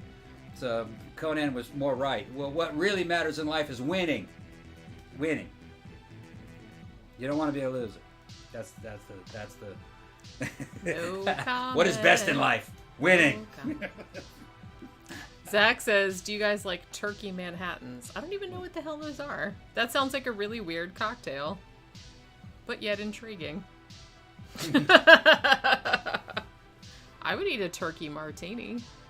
Or drink it, I guess. I don't know. It's hip to be pook. That's a good one, too. Oh my god, it's like fucking endless. She probably gets sick of us singing to her all the time. She's like, you guys are insane. I can't believe you're my parents. You know? PJ Manic says he loves hearing me talk about movies like a maniac 5-year-old. Tell the story. A manic 5-year-old, yeah. Yeah, but that's... You do kind of sound like that. Yeah. It's just kind of like, I remember, because I have, you know, the people that have watched the show. This is about mythology. Mythology is always simple. I have a lot of very primal. I have a lot of I have 2 younger brothers and a younger sister. So when I was growing up, my little brothers were really into like video games and stuff. So it's like they'd always try to tell, you know how like when you're a little boy and you're like trying to tell your mom about all the shit that you did in the video game, and it's like, I've been playing Zelda, and then like I had to kill this fucking thing, and like da and all this other kind of stuff, and the mom's like, that's nice, honey, and all of a sudden it's always kind of like that a little bit. You do kind of sound like that. St. Elmo's Pookie. St. Elmo's Pookie. See, I always like, ideally, I feel like it has to be something. It doesn't necessarily have to rhyme with Pookie, but it has to have that same. I mean, it has to be 2 syllables, and it has to have that same kind of, like, you know what I mean? It has to have that same kind of assonance to it, or that same kind of, you know what I mean? Because that I guess that's why I thought She's a Beauty would be good, because I was like, beauty, Pookie, that kind of sounds the same. And it, you know, it occupies the same, like, linguistic space, I suppose. It's hard to think of something. For a long time, I was getting into, this is how much I think about this, because, like, apparently I don't have anything better to do. But, I started singing, for some reason, I started singing her the Oscar Mayer theme song one day. Like, you know, my Pookie has a first name, P-O-O-K-Y. But then, like, when I got to the end, I couldn't really think of anything that I could spell out, like, for the final shit that would, like, rhyme with the rest of the song. So I kind of abandoned it. This is the same person. I'll have to find it. But I wrote on Facebook, and this was probably, like, 2 or 3 years ago. For some reason, I was standing in the shower, and I came up with an entire alternate set of lyrics to Old Time Rock and Roll, that terrible Bob Seger song, that had to do with Pookie throwing DVDs off of the shelf because she wanted treats. Yeah. I wrote a whole song about it. Yeah. And it totally works if you sing it in that register. And it just came to me in one flash of inspiration. Crazy. Cat will run right up to a damn shelf and start throwing things off the fucking shelf, and then look at you. It's ridiculous. Well, she knows that if you make a lot of noise or if you throw things off the thing, then she gets your attention. Yeah. So it's like what she'll do if she wants more treats, or she wants to go outside, or she wants. Now we have like these meat sticks that we get from Chewy, and they're in like Tom's nightstand, like with the drawer. So she knows that they're in there because she's seen us take them out. She tries to open the door. So she tries to open the drawer, and she can't get in there, and it's like really frustrating. So then she'll come around to the side of his nightstand, and her little head will pop up, and then she puts her paw up like that, and then she's like takes whatever is in, and she's like knocks it off, so it makes a lot of noise. Either that, or she like bangs on the the blinds for the window right she's there. A trip. She's like pop, pop, pop, pop, pop, pop, pop, pop, pop. And then she goes to the drawer. You know what I was doing while you were in here working? What? Went ahead and got down that old haunting those old haunting series. Oh yeah, you said you were gonna do that. Yeah, while I was watching the beginning of season 1, I saw Summerwind in there, about Where's the Raccoon and everything, and it was kind of nice to go back to early 2000s television. There's something about that format. It's real relaxing. The show A Haunting is something very soothing, because we used to sometimes like put that on, like the DVD, just play all episodes, and then like you just like lay down and kind of take a nap. Yeah. It's just like something about the music is like, I don't know, it's just really relaxing. Something about old television. It was designed to be very soothing and to keep you calm, I think. It's nothing like fucking YouTube. YouTube is fucking always like agitating you. Because everything is like fucking clickbait. Yeah. And like I said, it's kind of like... rage bait. Well, and remember too, like I was talking about that movie yesterday, that movie Spree, which I actually liked, but it was kind of... And I mean, I get that it was parodying that, like that kind of hyper, social media thing where it's like, everybody, like, you have to be watching me, like, at all times. So it's like, click, click, click, click, like, all this kind of stuff. So it's like, it was kind of like that, but there is a lot of that kind of shit going on. But, I don't really have that hard of a time unplugging from that. I don't know. I don't really have that hard of a time unplugging from that. I really don't. Yeah. You know what I'm saying? But, what was I was going to say something. You're indifferent to everything.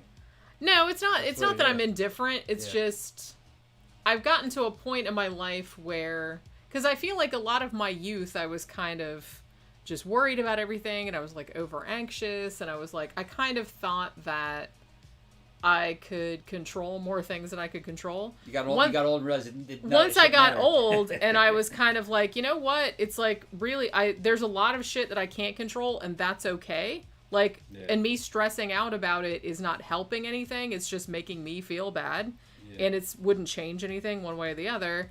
So I just kind of got this weird zen.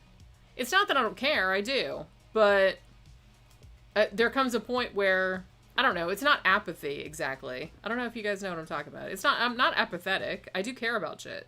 It's just that I think I have a realistic sense of things I can control and things that I can't control. You know what I'm saying? Yeah, she was saying the same thing. You're right. Back when the History Channel was all like that. You could sit back there and just watch the History Channel, and the History Channel would just chill you the fuck out. I used to love the History Channel. Is the History Channel all Ancient Aliens now? I don't know. Because I feel like the Travel Channel is all paranormal shows. All paranormal now. It seems like. Maybe not, but it really does seem like it's all that now. They were showing like ancient technologies and things that, just going back to Well, the History Channel used to actually have like cool documentaries about history on it. Well, I think it does. I mean, does it still? I don't know. I don't watch it. Yeah, I think it does. I think it's split into a couple different channels. Well, like one of them is nothing but just like iceberg truckers or some shit like that. Ice road truckers. Iceberg. I call it iceberg truckers. Well, the thing about it is that I can see why a lot of these channels like Discovery, History did this, like Travel Channel, everything. They went in a more reality show direction because, one, reality shows, get a lot of people watching them. And two, because they're super cheap to produce. They're like way cheaper to produce than like a regular actual informative documentary. I don't think television is functional anymore. Well, no, I'm just saying that's why they went a lot in that direction, because that's really cheap to produce, and that does get the most eyeballs for your investment. That was like 2010s, and I think it started to peter out. I have to look at it now, but last I heard, most of those channels don't get any views. Like, and it's like a pitiful amount of fucking views. Like, you might have like one of those channels only gets like fucking 10,000 views a day, according to the fucking cable people. That's piss poor. It's terrible. And it's funny because like Hallmark Channel is now like one of the more popular ones, but it has to do with the fact that it's on in all the old people's homes and in all the convalescent homes. It's fucking Hallmark Channel. Well, yeah, because they love. To be honest, though, I didn't know this, but like Hallmark Channel and Lifetime and stuff, it's like every fucking year they make like 40 bajillion. That's an exaggeration. Movies. Yeah. Christmas movies. Christmas movies, yeah. Hallmark Channel makes like a shit, like 20 Christmas movies a year. Yeah. And like they do a whole, somebody asked, did I cut my hair? Is it just pulled back? It's pulled back. I had it down earlier, but it was like pissing me off. It was like kind of hanging in my face. So I just pulled it back, you know. But yeah, so I don't know. Somebody's watching the shit. I do feel like it's old people. It's old people. Probably. Yeah. Or people that they just have it on like in the gym or something. When I go to the VA, every television has Hallmark Channel on it. Every one of them. You know, in all the waiting rooms, that's what they play. I would imagine there's probably televisions in prisons and convalescent homes, dentist offices, airports. You know what I mean? It's shit like that. But I don't think it's. Well, look at this. Look at how ridiculous this is. There's a fucking million channels. I scrolled through it about a year ago to see all the channels that we have that we never watch, and some of those channels are nothing but a single infomercial. On repeat, just over and over and over. Over and over and over again. Because apparently some people are still buying something off of infomercials. Well, but somebody's got to be doing it or would have like withered up. I feel like there has to be. I think it's people in trailers out in the middle of nowhere. Well, yeah. That don't know maybe they about don't have internet, Amazon, or they're old. They don't have internet, or they're too old to know how to use internet. Yeah. And it's always stuff that like an old person would buy. It's fucking collector's plates. Yeah, it's like QVC. Yeah. Like tacky, like cheap ass jewelry. They're telling you how fucking rare and exotic this fucking $20 necklace is. You're looking at that shit going, oh, fuck that shit. It's like something you get it, like something you see at CVS. Man, some 5-year-old in Thailand probably made that, you guys. But yeah, so robot. So Zach, robot in China makes it. Yeah, Zach said, yeah, that's what I said. Isn't the Travel Channel nothing but paranormal shows now? I think it is. It's every time, like, I don't watch the Travel Channel. The Animal Channel was that. Have we talked about that before? Yeah, no, tell them about that. So Animal Planet. That's old though. Animal Planet, like I said, I haven't watched like TV for probably at least 5 years, maybe longer. But Animal Planet used to have like some kind of cool shows about, you know, hey, here's like a veterinarian and they're going about their, you know, it was like informative shit about animals, which is what you would expect. But then it's like shit started to seep in because paranormal shows are super popular. And like I said, they're like really, really cheap to produce. You just have to like film some dumbass like walking through an abandoned place with a camera. It costs nothing. So, and being like, oh, did you hear that? You know what I mean? They're all like that. So Animal Planet started their own paranormal show because that's a thing that you do. And that's the thing that all the kids were doing those days. So it's like their show, what the fuck was it called? I don't even remember what it was. I don't even think it had anything to do with animals, but it was just some kind of like, it was a paranormal show. And it was basically a straight up paranormal show, except that they had to at least take 5 or 10 seconds to mention that the family had a pet, a cat or dog, and the cat or dog was acting really weird one day. So that means paranormal. Yeah. That was it. There was like one. I think we watched like a couple episodes of that just for shits and giggles. It was obvious that the fucking they just shoehorned that right in there. Shit in there. Get some shots of the cat looking upset. Yeah, it's basically an episode of The Haunting, and then they shoehorned 5 seconds of, and you know our cat. Of a kitty going. Our cat knew that the ghost was looking in the at house, the corner, and then that's the last time you see the cat. Okay. And then you don't see it ever. And it's just contractually. It was so fucking funny. Contractually, the pet has to be in the fucking story somewhere. It was so fucking funny. Ridiculous, man. All that shit is fucking ridiculous. TV is fucking ridiculous. It is. Yeah, it's fucking ridiculous. But like it was ridiculous back in the day. Well, they're always trying to like jump on the latest bandwagon, and like I said, it's kind of like movies. It's like nobody likes when you're putting millions of dollars of investment into something. You don't want to take a risk with something that you don't know is gonna. You know, that's why they did so many remakes. That's why like reality shows are popular. So it's like, hey, let's everybody do those now. So I feel like that's.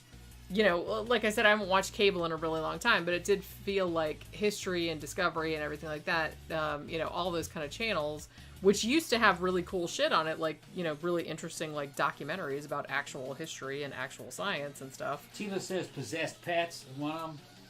Oh, I haven't seen that one. Victor Garcia says Ouija Cat on Animal Planet is a great show. First of all. I might watch that, I'm not going to lie. Hold on. They had a pet psychic show. Hold on. I believe it. Garcia, I believe it. you telling me you watch television? You watch Animal Planet? No, he's making that up. Okay.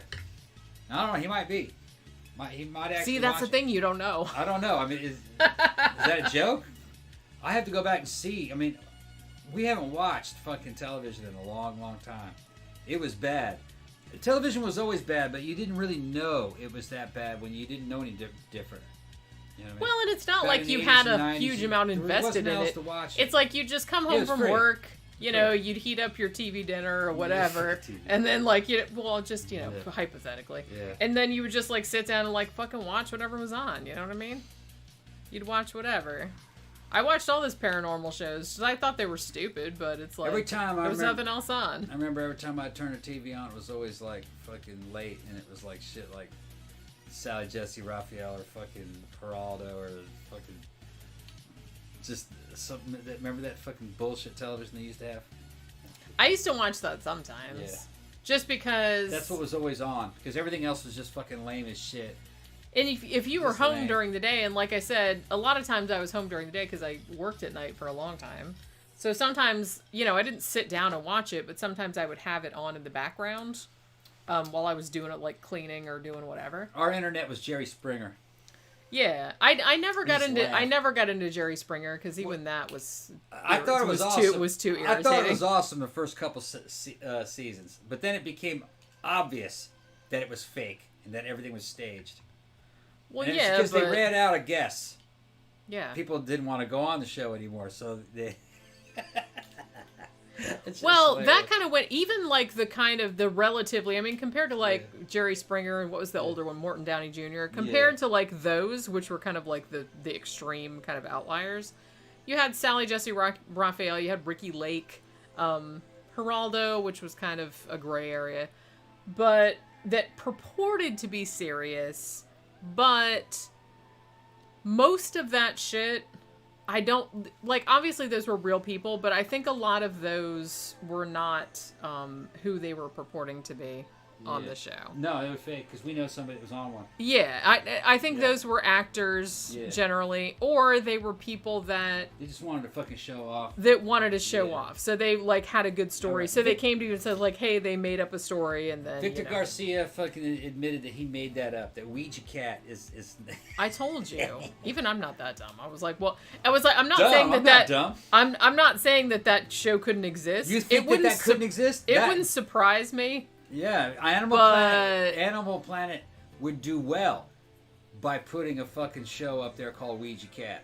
Oh my god, now I'm gonna get Pookie a Ouija board. Yeah, and it would be a cat. We'll see if she can contact some There'd be a spirits. Ouija board with a cat, some people, and the cat's watching them fucking do the Ouija board, and then a haunting happens. And No, they the cat move has it to around. do the Ouija board. Yeah, the cat puts its paw on there too. She has to put both her paws on there. The cat can't read though. Other people have to read what the cat. So and it should be called Ouija Cat, and then it's kind of like one of those ghost hunter programs. Yeah. At the same time, the cat's going through this shit, going, what the fuck? They got the lights, the fucking microphones, like taps. Oh, I couldn't see it. Ouija Cat, fucking right. I'll make $1 million with that. That's actually a but pretty not good on idea. television. There's no money on television. That's actually anymore. a pretty good idea. Yeah, it's a If pretty somebody good could like do a YouTube channel of that, you'd probably get a zillion views. If you did it a little bit tongue in cheek, but not so tongue in cheek. It'd be like Ghost Brothers. Right. All right, where it's still funny, but Ghost Brothers was like one of the best newer ghost ones that we I came liked across. Ghost Brothers was fucking well, funny. just because I don't give a shit about the ghosts, I just thought they were funny. Yeah. Like they had really good chemistry. Black dudes in haunted houses doing fucking. And I'm sure that's exactly how they pitched it to whatever channel that was on. That's how that shit was pitched. Ghost Brothers. They're like, hey, how there's that terrible stereotype that like. Black people are like really afraid of ghosts, or like every time they go to horror movies, they're like flipping it. They're like, yeah, we want to make a whole show out of that. Yeah. And it was delightful. I guarantee that show. Those guys were funny as shit. They were fucking funny as fuck. They were funny as shit. Yeah. I loved those guys. Is that even still on? Probably. Yeah, the only reason I say that, because like I said, I don't watch Travel Channel anymore, but every now and then, like, I got on a list, because I guess, like, I entered a contest or some shit like that a long time ago, so I still get emails from the Travel Channel, and it's, like, on the little side of the email, it always their schedule, like, what's on right now, and it seems like what's on, like, for the next 3 hours is always paranormal shows. And it's different ones. It's like, hey, it's Ghosts of New Orleans. It's, we're going to this place, and then maybe there's ghosts there. We're traveling around looking at ghosts. That's pretty much the whole entire fucking thing of the... Just like, I feel like Discovery Channel is nothing but Ancient Aliens now. Or maybe History is nothing but Ancient Aliens. It's not. It just seems like that's always on, though. No, it's not. What's that one show that was on... Shit, man. Was it on History or Discovery? I don't even think Ancient Aliens is a thing anymore. Mysteries at the Museum.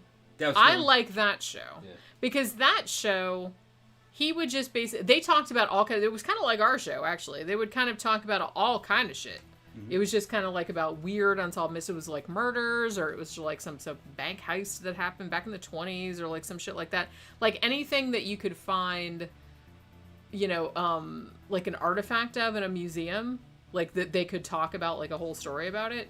And then they would do like 2 or 3 on every episode. That was fucking great. Yeah. Because you could like find out all kind of stuff. And it was just like all over the place. It wasn't just like one thing. Connor Vatslan is in the chat. Tila says, yeah, Eddie Murphy did a fucking skit. Remember that skit where he was talking about the black people moving into the house? And I remember that. Oh, sorry, can't go. We gotta go. Yeah, see, that's what. And then the movie would be over. The white people are gonna stay. The white people just stay because they're idiots. You know what I mean? It's true. No, it's because if you don't stay, you don't have a movie. If you don't have a movie, you don't have a movie if they don't.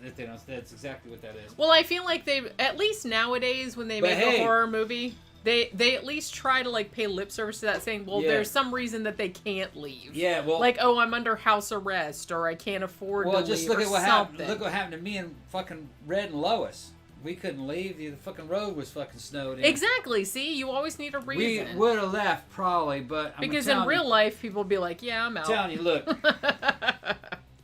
All fucking drunken nonsense aside, all right.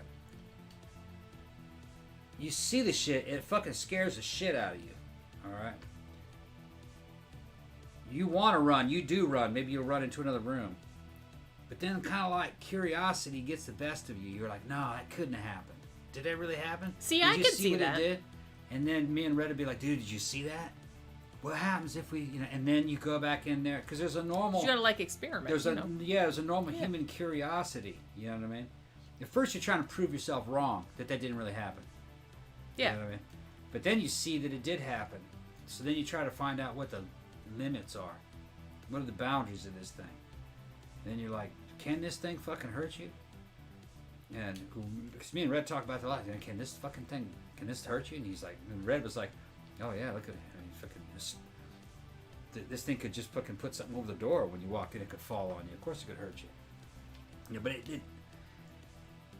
it could have hurt. And that was another thing that Red was like, Red says, well, it hasn't hurt us so far, and it can. So I guess it's not going to. You know what I mean? Because it had hurt. That's a reasonable assumption. That's really what we got down to. It's done all this shit. It can kill us, but it hasn't. So it's probably not going to. Do you think if it hated us that much, it would have just fucking caved our heads in while that's we were how sleeping? It still is fucking frightening. Objects moving and just kind of unexplained. And as far as you're concerned, it's a ghost, and it's interactive, and you feel the presence and shit. It's just some weird shit. You've seen it. Yeah, but like I said, in some ways, you saw the small amounts of the event. Yeah. You were freaked out though. I wasn't freaked out. I thought it was like really interesting. Yeah, okay. Because you said you walked back there and you thought that something was watching you. Yeah, but it didn't. It's weird, but it didn't really scare me. I guess because I figured it was just you. You know what I mean? It's not me. It's a part of something that has... Right, but I'm just saying, so I didn't think it was like a demon or like a malevolent, you know what I mean? So I wasn't like afraid that it was going to like kill me. Something in the unconscious can do it. Unless you got really mad at me one time and like flung a brick at my head or something like that. That would be bad. That. No, I know. I'm just saying, but but I don't know. I just thought it was kind of neat because I was kind of like, because remember I told you like all the time, I was like, man, I wish I'd seen that. You saw it? It didn't scare me. It just, I thought it was like... It was weird, and it was like, I was like, whoa. That's what it's like. It's the thing that controls all the characters in your dreams. Okay? Yeah. You're dreaming. You're not in total control of this dream. There's characters in this fucking dream that do shit against your will, but they still do it. Well, who are those characters? Well, they're you. Yeah. Well, that's what that poltergeist is. Yeah. But there are things in my dreams that have fucked me over. So that's one of the things that kind of worry You seem to always like fight people in your dreams. Yeah. Victor says Animals and people. Ancient Aliens is still on. Is it still they on? somehow stretched it to 16 seasons God so far. damn. How do you stretch that How do topic they out keep that far? coming up with shit? Does it still got that same dude with the fucking hair? Well, you can't have Ancient Aliens without that guy? too. Ancient Aliens is a fucking modern marvel of editing. Well, It's the yeah. editing.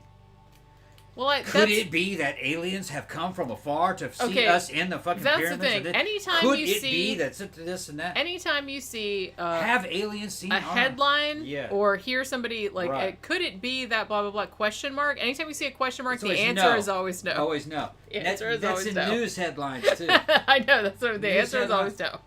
Yeah. They're just saying that because they want to say something without saying it definitively and without getting in trouble.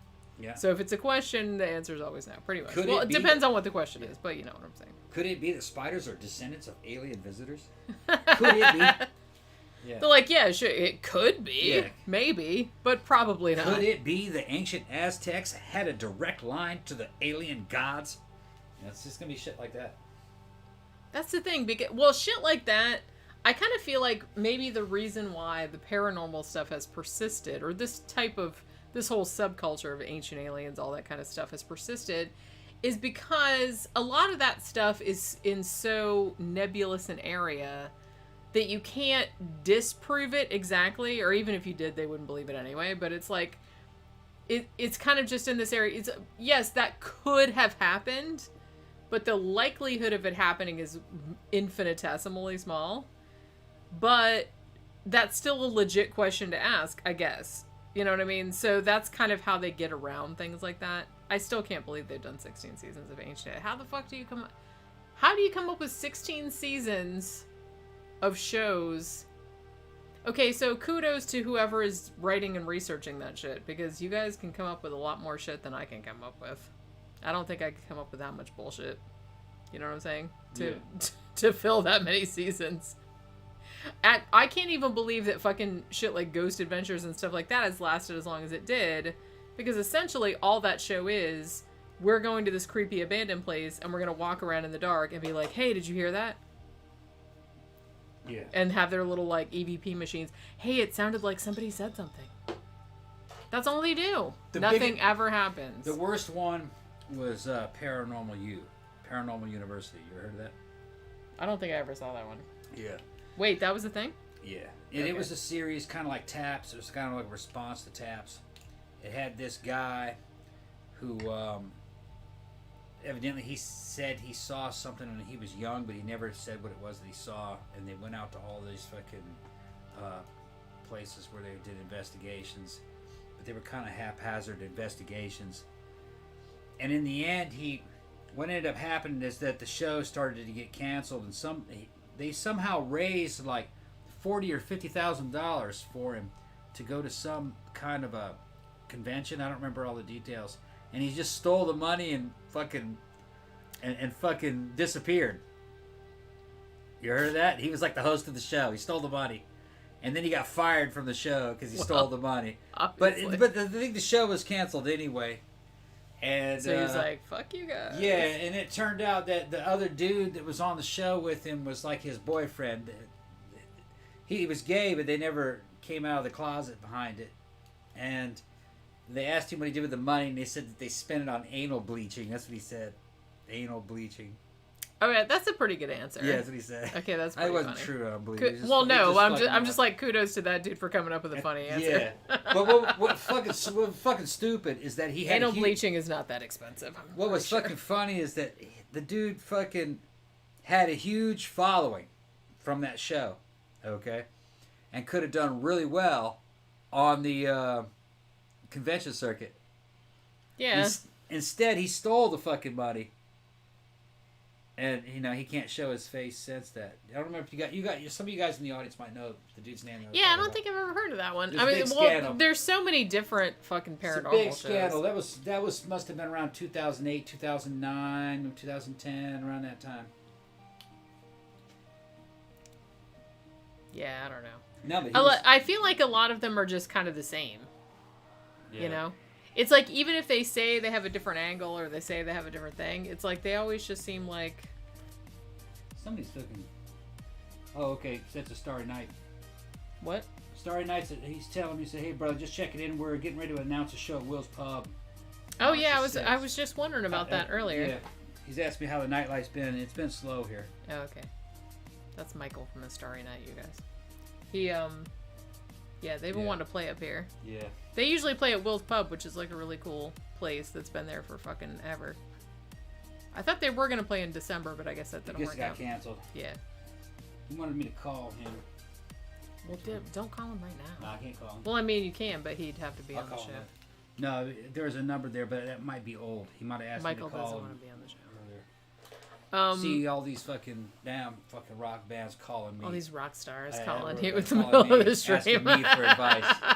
And then I fucking show up to these shows and a bitch acts like he don't fucking know me. That's how they are. Yeah.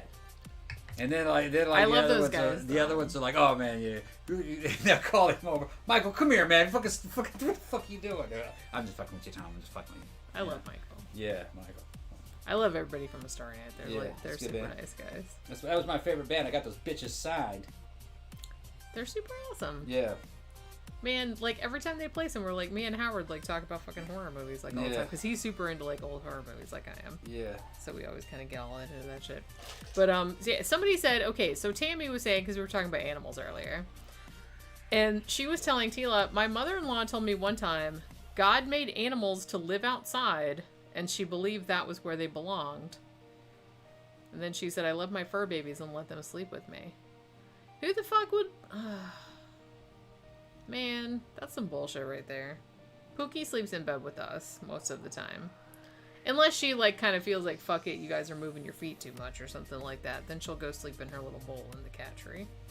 But other than that, she almost always, like, either sleeps on my feet or, like, next to my hip. Yeah.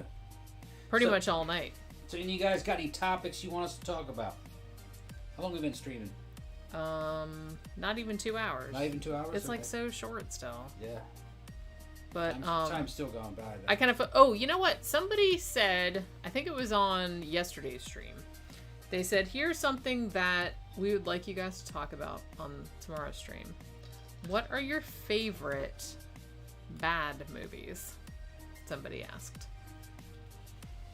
That was okay. One that was made to be bad, or one that just happened to be bad. I mean, it's either thing. I guess either thing. Don't get too. Velocipaster was pretty fucking good. Seriously, but it was made to be bad. I loved Velocipaster, so it just like warmed the cockles of my heart. That was pretty. I was just like, whoever made this, I love you guys. I love you guys. I want to hang out with them. God damn it, man! See what you want. Zach said, "What's a story idea you've always wanted to write?" I have had, oh my god, you don't even know. I have had this fucking novel idea outlined for like fucking 3 or 4 years now. I have the whole, I don't want to give too much of it away. I think I read a little bit of it on, or, you know, at least an early iteration of it. Like maybe on one of our special edition like Christmas shows or something like that, or Halloween shows or something like that, like a year or two ago. And I had like all these images. And I was going to do this story about, there was going to be like these twins and one of them was a psychic. And then like, there was going to be, they moved to this, like, moved back to this little town. And there was like, I was maybe going to do something with a witch or something like that. I don't know. But I've been like kind of fucking around with this idea. And I've written like some of it. But I haven't had time to get back to my fiction, which really bumped me out. But hopefully, eventually, I'll get back to doing that. Bad movies. You know what? You know what's weird? Like, the first thing I thought of was, and we might have talked about this before, I have a real soft spot for the fucking, what's his name? Robert Stigwood. He did the Sgt. Pepper's Lonely Hearts Club Band movie. I think it was 78, I want to say. Sgt. Pepper's was a great movie. The Bee Gees, Alice Cooper was in it, Aerosmith was in it, Peter Frampton was in it. You guys ever just want to have fucking fun? Objectively, it's a terrible movie, but... It's not a movie. I love it. I love it. It's not a movie. It's so bad. It's a greatest hits album of fucking old music Of videos. Beatles songs sung by other people. Yeah, it's like it's a Beatles tribute music video album. That's what I would call Sgt. Pepper's. It's kind of like there's a story, but it's like a series of vignettes. Yeah, it doesn't matter. The story doesn't matter. No, not really. Yeah, and this is late 70s, right? I'm pretty sure it was late 78. I think it was 78. So you're talking about before Xanadu. These movies were fucking pothead movies. You're supposed to just get high as shit and go watch these fucking movies. They were like a substitute for a concert. So the audience was very different. The scene back then was a lot different. I was a kid in California during that time, and I'd have been 9, and I remember the mood. It was a very sexually charged era. It was a sexy era.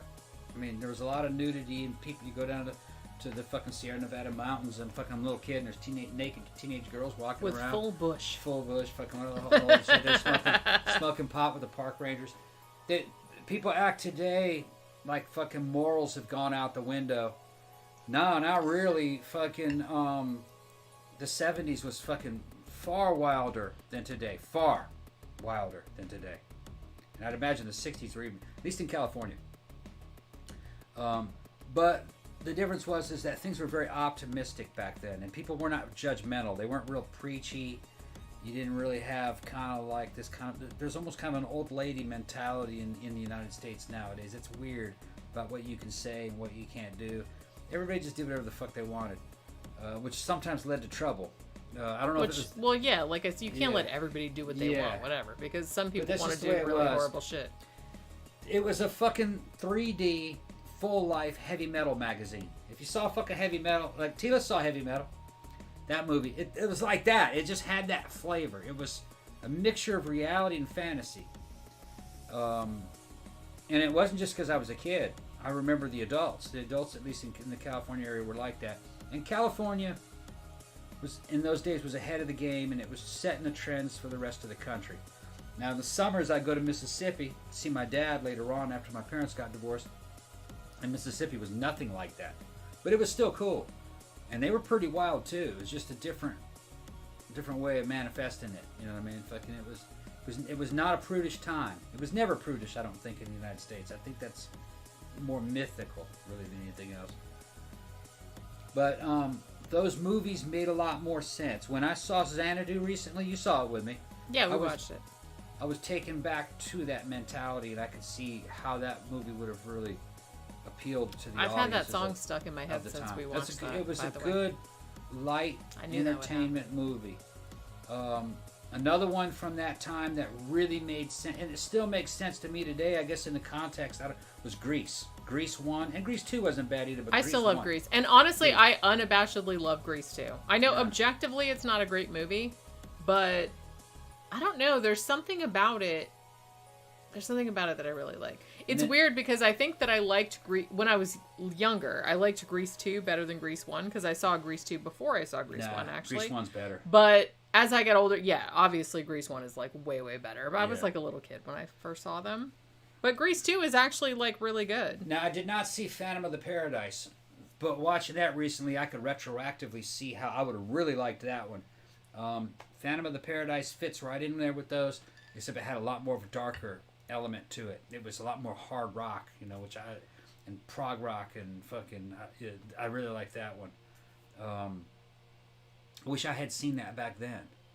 Yeah, there's a lot of movies I kind of wish. Mango said that his favorite bad movie was Humanoids from the Deep. Yeah, I remember that one. That was we just watched that not too long ago. Now, if you liked the music ones that we talked about, there's another one that's forgotten, but you could probably see it. For free on YouTube. I looked at it again, and it was a trip, but it was the beginning of music videos. MTV just started, and there was a dude named Michael Nesmith, and he was from the Monkees, wasn't he? Yeah. And I think he was a drummer for the Monkees, I think. It's hard to say. No. Yeah, was he the drummer? No, I think Mickey Dolenz was the drummer. Yeah. Shit, well, I can't remember. Came out. I used to love that show when I was a kid. He came out with an entire video album that they played on HBO. Yeah. Every now and then. It was called that. Elephant Parts. Yeah, I remember that. And that there was being a kid that I don't remember a whole lot about how good the music was today. The Monkees did one called Head too. But Elephant Parts, I remembered loving that as a kid. It was very, very different. It was an entire album of music videos of just the weirdest shit. You know what I mean? And it had a lot of comedy in it, and it was funny. I had to go back and check that out. I wonder if you could get an HD version of that. Oh, I'm sure you probably could. Yeah. Because nowadays, I feel like, God, it's so much easier to get shit nowadays. Yeah. It's like, because even shit that was kind of obscure when we were younger. It's not as obscure anymore. Well, I feel like it became kind of a cult classic. So now, like, people that are our age that now, like, run all these independent businesses that put these fucking movies out, like Shout Factory and fucking Arrow and whatever. And so it's like, they're like, hey, we need to get this fucking movie. Oh, another one I would recommend too. This isn't a bad movie, I don't think. But, did you guys see, it's animated. Did you guys see the movie Rock and Roll? It's Canadian. It's animated. Sounds familiar. It's yeah. with the rats, right? Yes. Well, Yeah. it's not rats, but well, they are. But they're kind of, it's like post-apocalyptic and like the humans and rats have like evolved. So now like they're like rat humans, but they're still humans. They just kind of look a little bit rat-like.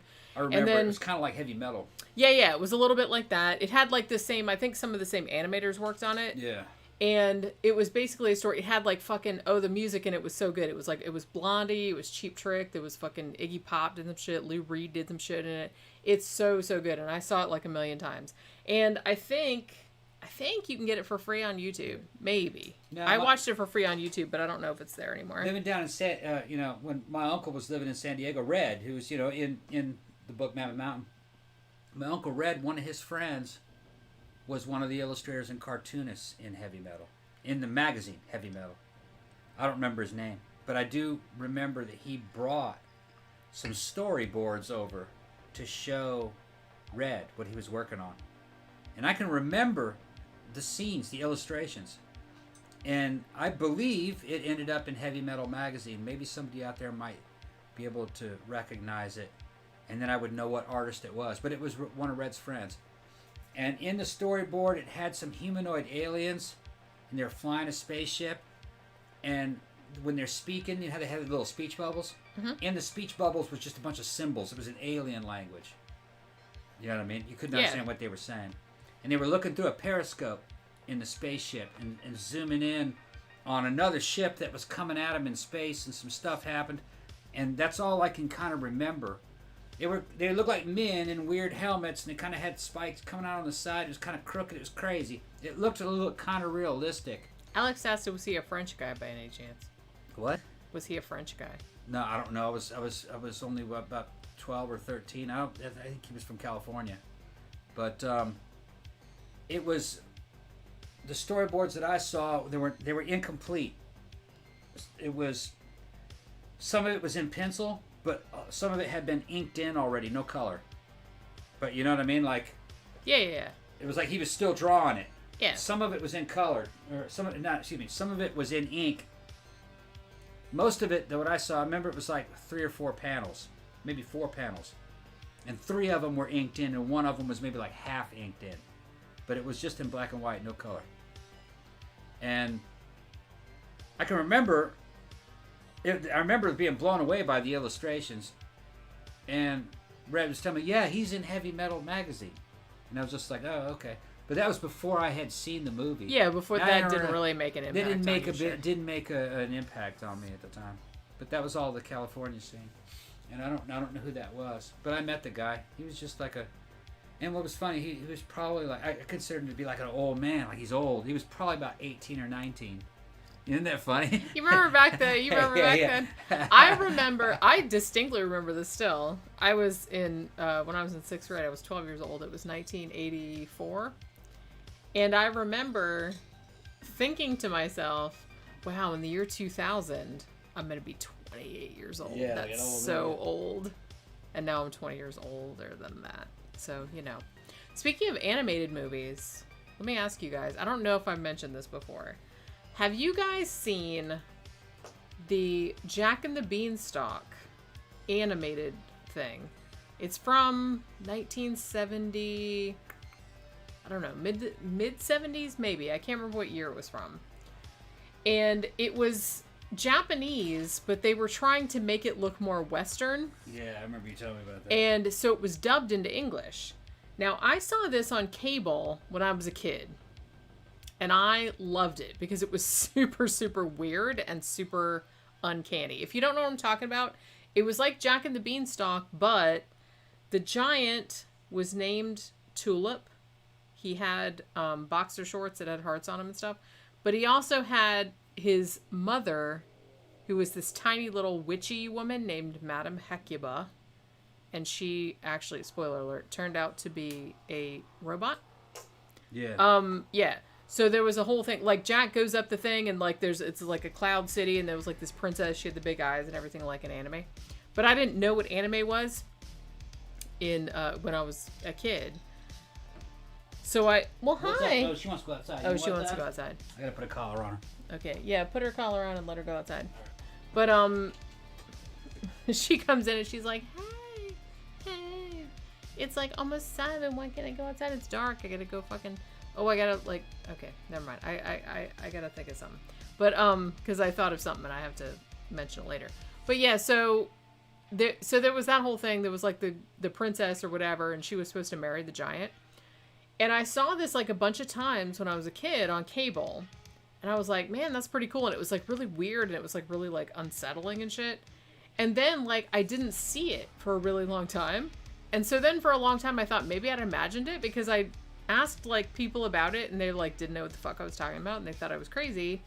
So I was like, maybe I did imagine it. I don't know. But then like a couple years ago, I actually found it on YouTube and I'm like, oh, thank God.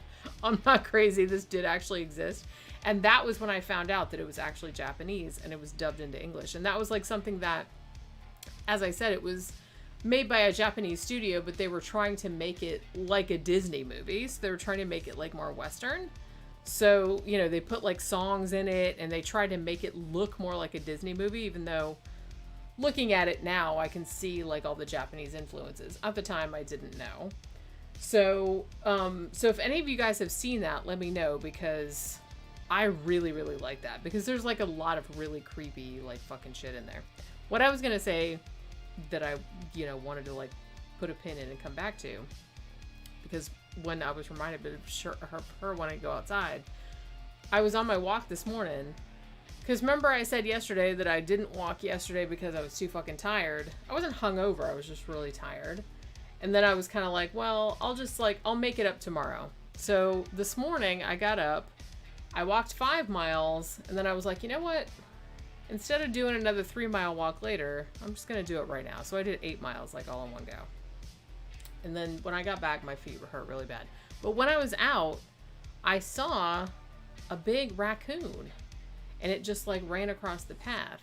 Except it was big like an adult, but its tail was like not full grown. Like it was kind of... So I don't know if it was like a juvenile maybe. Like maybe it didn't get all its fur out or whatever. But there's all kind of like fucking wildlife around here. You know. So did anybody see like... Joe, is that what you're talking about? It came out in Japan in 1974 and the US 1976. Is that the one that... Is that what we're talking about? Because I kind of feel like... For a long time I thought I imagined it. I wrote like a big thing about it on my blog because... I was so happy that I found it again because I thought it was a fever dream. Tila says I want to watch Squirm. I would recommend, well, watch the Mystery Science Theater version because it's really funny. But the Mystery Science Theater version, I think that cuts a lot of the gore out because I think it's a lot gorier than... Squirm is actually not a terrible movie. As far as MST standards go, my standards are very low because, like I said, I grew up watching MST, so it's like I have a lot of affection for even the worst fucking movies. The worst thing a movie can be, from my point of view, is boring. Yeah. If it's boring, then that's... No. It's not I mean, a movie. yeah, it's like, it can be bad, but as long as it's bad in an entertaining way, I don't give a shit if it's bad.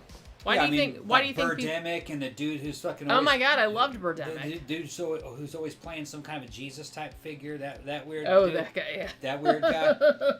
Those movies are terrible, but they're fun to watch, especially with commentary. You want to see a Riff Tracks version of that. But A good bad movie has to have one that has to not only does it have to be a lot of fun, if it has a backstory, that's even better. I would say the king of all the bad movies that are still good is technically not that bad. It's made bad by the content, and that would be Bloodsport. Because that's supposed to be the life of Frank Dukes. And Frank Dukes a fucking pathological liar. He's a fucking fake martial artist. And some dude in Hollywood heard this dude's lies. I was like, said, that'd make a great movie. Let's make a movie out of it. And they fucking made an action movie based upon this fucking tall tale that Frank Dukes fucking told. So, Bloodsport, I saw it as a kid and didn't know it was based on anything that was true or supposed to be true. And at the very end, it says Frank Dukes, and then how many people he killed, all these records and shit, and how many victories. And I was he killed a bunch of people. Wait a minute, that's based on a true story? No. But you see, the thing is when you're a kid, in your teens, you'll believe anything, sure. And there's a movie about it, and well, then it must be true. And then at the end, it was written that there were records. Then shit, that's like something out of the Guinness Book of World Records. It's fact. That's fact. Yeah. Because you're not real critical back then. Yeah. And I think a lot of people weren't very critical back then. Well, it's not like now where you can like just fucking. You can Google things and fucking check. No. People were not very were not critical thinkers back in those days. Well, they're still not now, but it's like you know, at least you don't have an excuse nowadays. Well, today the lying's a lot more sophisticated. Well, it has to be. It has to be. But back in those days, you could tell a fucking just a bold-faced fucking lie. It was much easier to bullshit. Yeah, and as long as it was just a bold-faced lie, there was no way to check on it. So you always kind of had to suspend your disbelief out of courtesy, I guess. You know, like maybe that dude is a secret agent. Well, I don't know. I'm not really sure how the fucking CIA works. I mean, I saw pictures of him with night vision goggles, so maybe he is a fucking secret agent. Remember what I said? Because it's not like just any like motherfucker could buy them through the mail or anything. Those things are awful expensive, so he might be a secret agent. It's just fucking ridiculous shit. But I'd probably have to say Bloodsport for me. That movie's fucking. Is your favorite bad movie? Yeah. God, there's so many. Because it's Frank Dukes. I like so many. You know what? Okay. Before you go off, Bloodsport has so many different elements. Okay, and one of the main elements, Zach, my resident gay, will tell you, the fucking main thing is they got this thread of homoeroticism going through it. That was kind of like a big thing in the 80s. Well, all 80s action movies had that. There's something about... Which is funny because nobody wanted to acknowledge it. There's something about Jean-Claude Van Damme, all right? I don't know if it had something to do with like retro Euro masculinity. I don't know. He was always half naked with fucking cheetahs and shit and fucking showing his ass and grabbing another man's junk always. But a lot of American gay bodybuilders did that shit too. It was just something about Van Damme. Bodybuilding in general has a homoerotic content. You know, just aspect to it. You have to admit that. It really does. Oh, well, you're going to say that there's no gay men in fucking bodybuilding? Fucking, yeah, there's a bunch of them. No, I didn't say that. I'm just saying it's always had that. Yeah. It's always had that, and I feel like people don't, like, acknowledge when you have a situation where it's a fucking bunch of dudes, all right, working out, trying to perfect masculine aesthetics. Right. Okay? You're going to have some gay guys in there. That's just going to happen. All right? And that's just, Arnold will tell you that even back in the day, and they weren't hung up on that. That didn't mean anything. It's kind of like that fucking Spartan man worship. Some of them guys were fucking into it for more than one reason, you know. Yeah. But that's just gonna happen, you know. Victor says it's not gay if you keep your socks on. It's not gay if you keep your socks on. Let's go. But there's just some about Van Damme. He's obviously heterosexual, but there's something kind of bisexual about his energy. And I wasn't the only one to notice it. Well, the thing is, that's probably like It was- appealing to a wider audience, though. I don't know what it is. It's fucking weird. But it's in that movie, too. I mean, there's a scene where this Asian guy who's his master, who's got him tied up and doing fucking, like, extension torture and fucking trying to spread his legs way far apart beyond his fucking, you know, all this fucking... It's bondage. It's a fucking bondage scene going on. And then later on, he's fucking fighting with these other fucking dudes and keeps punching them in the fucking balls. There's this, you know, like, I don't care about your balls. My balls are stronger than your balls. It's just what I don't fucking know what it is, man. My balls are stronger than your balls. But you know, well, the thing that cracks me up about, because I feel like in the 1980s, I don't know if everyone was just clueless or what, but it just seemed like in the 1980s. You had this mainstream action movie thread, like, running through it, where everything was, like, hyper masculine or, like, hyper, you know, oh, we're all badasses and everything. But when you watch them now, they're very, very clearly, I want to even say gay subtext, because it wasn't even subtext. It was, like, really, really obvious. And it seems, like, really obvious to us nowadays. But I guess in the 80s, everyone was just, like, pretending that it wasn't. Yeah, I don't know. And I was going to say, too, that one of the things that is most hilarious to me is that when they started, because, you know, they've had, like, Playboy forever, and then they started Playgirl, ostensibly, I don't know if this is really what they thought would happen, ostensibly because, oh, well, we want the ladies to want something to look at, too, so we're going to have, like, Playgirl magazine, which has all these, like, naked buff dudes in it, and not really many women bought that magazine. It was almost all gay men. So I was like, what did you think was gonna happen? Women don't buy that kind of shit. No, we won't buy it. And it's like, and it's funny to me that they didn't realize that at the time. It's like, that's just. Connor's asked me if I'd seen Blood of Heroes. No, I haven't seen it. I haven't seen it, man. Rutger Hauer. Okay, we have to see that then. Oh, it's got Rutger Hauer in it? Yeah. Okay. It's from the I don't 80s? think I've seen that either. I haven't seen that one. I mean, I might have, but I might have forgotten. I read a lot. Garcia's asked me, didn't Van Damme come out as bisexual? I don't know. If he did, I don't know anything about it. Yeah, did he? I don't know either. But there was something even back in the day. I was like, I think that dude's gay or bisexual. I was thinking that at the time. There's just something about him. It was some about like and it wasn't so much the movies. It was like a lot of his promotional shots. Like you'd see him on the covers of karate magazines and stuff.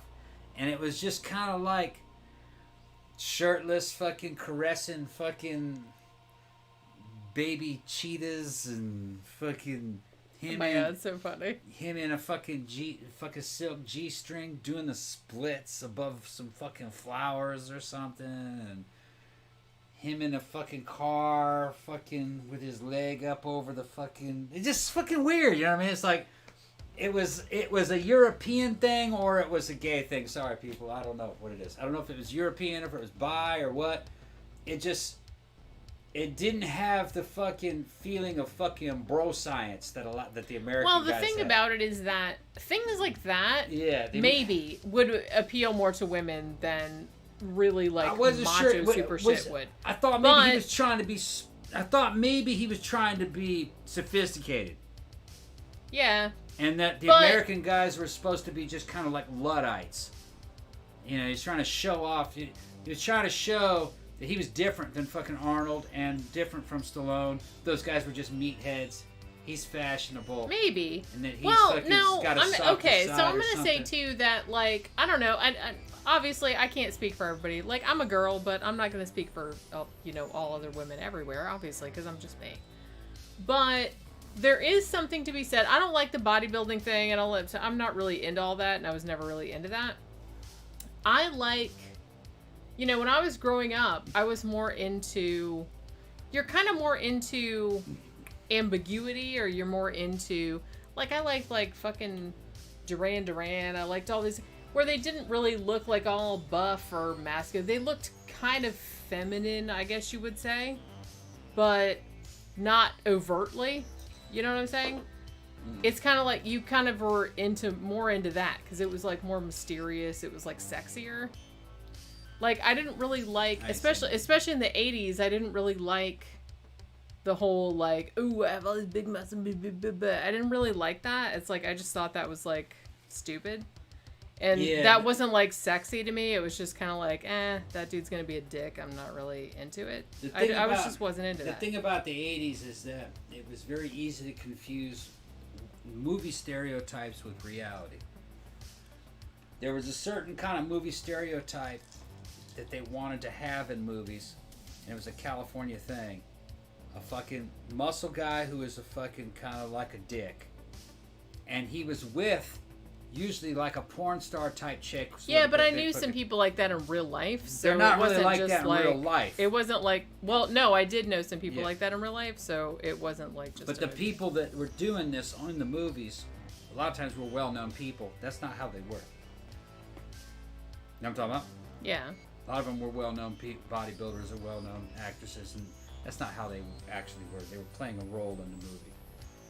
When I was in high school, especially in the Michigan era, you had young guys on all kinds of anabolic fucking steroids working out. They got fucking huge quick. Well, they were dicks, not because they were working out. They were fucking dicks because they were fucking on anabolic steroids. They had fucking roid rage. Fucking nuts. So Which, there like was I something said, to that. Well, it was to of a the woman, time. that doesn't really matter. It's like, well, you're just being a dick, and that's like the end product. Yeah, so I'm not really. You're kind of like writing yourself into that story. They didn't care about women.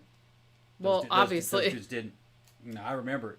And Alex says, isn't it like that horseshoe effect? You go so far in one direction, you end up curving back around toward the opposite end. So being super macho ends up being curving back toward the feminine. Exactly. And that's actually, well, no, that's what I was going to say. It's like, it's kind of like a circle more than like a thing. You know what I mean? It's like a circle. You end up being like so macho, so macho, so macho, and then you become like kind of girly again. And you kind of saw it too in the sort of 80s power metal type of thing, where it was kind of like, we're making this super macho music, but they looked like ugly drag queens. Yeah, but you know, okay, now we're going back into this cultural thing, all right? What was metal? It depended on what year you were talking about and what band you were talking about. Metal eventually got to where British metal was like Judas Priest and fucking Iron Maiden. It was very simplistic. LA got a hold of that shit and it fucking mixed with fucking glam. Well, and like I said, glam was very, I mean, look at like the New York Dolls, which part of the prog rock was scene, partial drag. Yeah. Honestly, they would come on in drag. So, you know, kind of like the fucking beginning of all this shit would have been Motley Crue. All right. And if you looked at Motley Crue, who those dudes were, if they were basically from the fucking ghetto, they didn't have any money, hung out with a bunch of fucking strippers and fucking people that just got high. They had a lot of girlfriends. They stole their girlfriends' clothes. Their girlfriends did their makeup and their hair. They looked like fucking chicks. They weren't real physically fit or anything. These were not the same dudes that were fucking taking steroids in the damn fucking Gold's Gym. It was a totally different scene, all right? So I would never really call those dudes like macho. They were guys like fucking, we know, people like in the scene that we're in now. Yeah. In the goth scene. Like, just like every other fucking musician in the industrial scene, they were like that. Like, what's a big, tall, skinny guy? Looked just like that. Broke up with his girlfriend. Now narrow it down. You know who I'm talking about. Narrow it down. Broke up with his baby's mom and went out with a stripper. And they left her. There was a threesome going on for a while, and then they dumped her. Damian? Now you said his name. That's his name, but yeah, that guy. Well, you asked me to. They were like Damian. They were guys like him. That's who you're dealing with. And so it's not. I wouldn't. And if you look at Damian's a good guy, but he's not fucking ultra macho at all. Yeah, but just I don't know. like him. Well, that's the thing. I think that people There's don't. some shit about being tall and skinny. Dudes, and fucking pretty, and another thing that a lot of dudes understand, because, you know, by and large, this culture is still run by dudes. One thing that dudes don't understand is that women are not. We're very complex. We don't have like. I don't even really have one thing that I like. It's kind of like, I don't know, man. It's kind of like what your energy is. I don't have a type. You know what I'm saying? Yeah. So it's really hard for me, like when people say, "Oh, I have this type, it's this, that, and the other." I'm just like, I don't have that. But those gym rats that were fucking huge, that were famous in the 80s, they all fucking came out of that scene there in California around Venice Beach, a lot of them. And that scene really didn't have a whole lot of women. It wasn't really a whole lot about women. You did have some females that hung out there that were, because I've heard them all tell the stories that time. It's still kind of like that now, not as bad as it was. It's not as popular as it was. But they had groupies and stuff, you know what I mean, that were into that kind of guy. But for the most part, those dudes were not doing that for women. They were actually doing it for men in a way.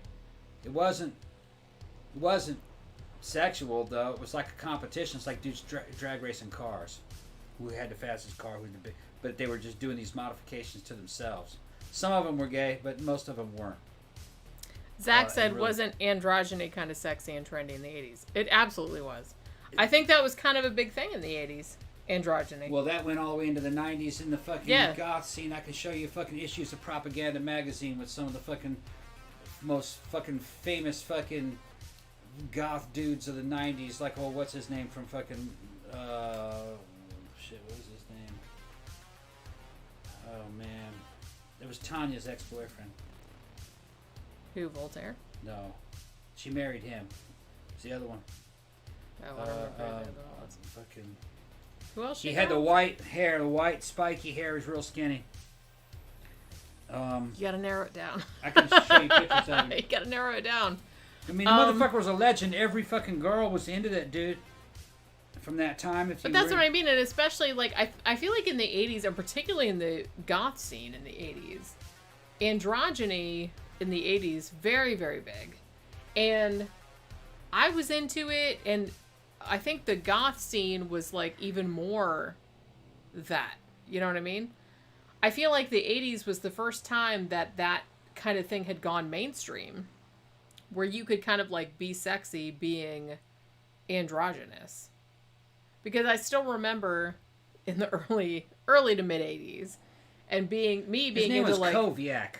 Oh, okay. Oh, did John Koviak? John Koviak. Yeah. I know exactly who you're talking about. Yeah, John Koviak. He was one of the Propaganda's most famous models. Yeah. That dude, super, super hot. Yeah, that was super hot. That was Tanya's ex-boyfriend.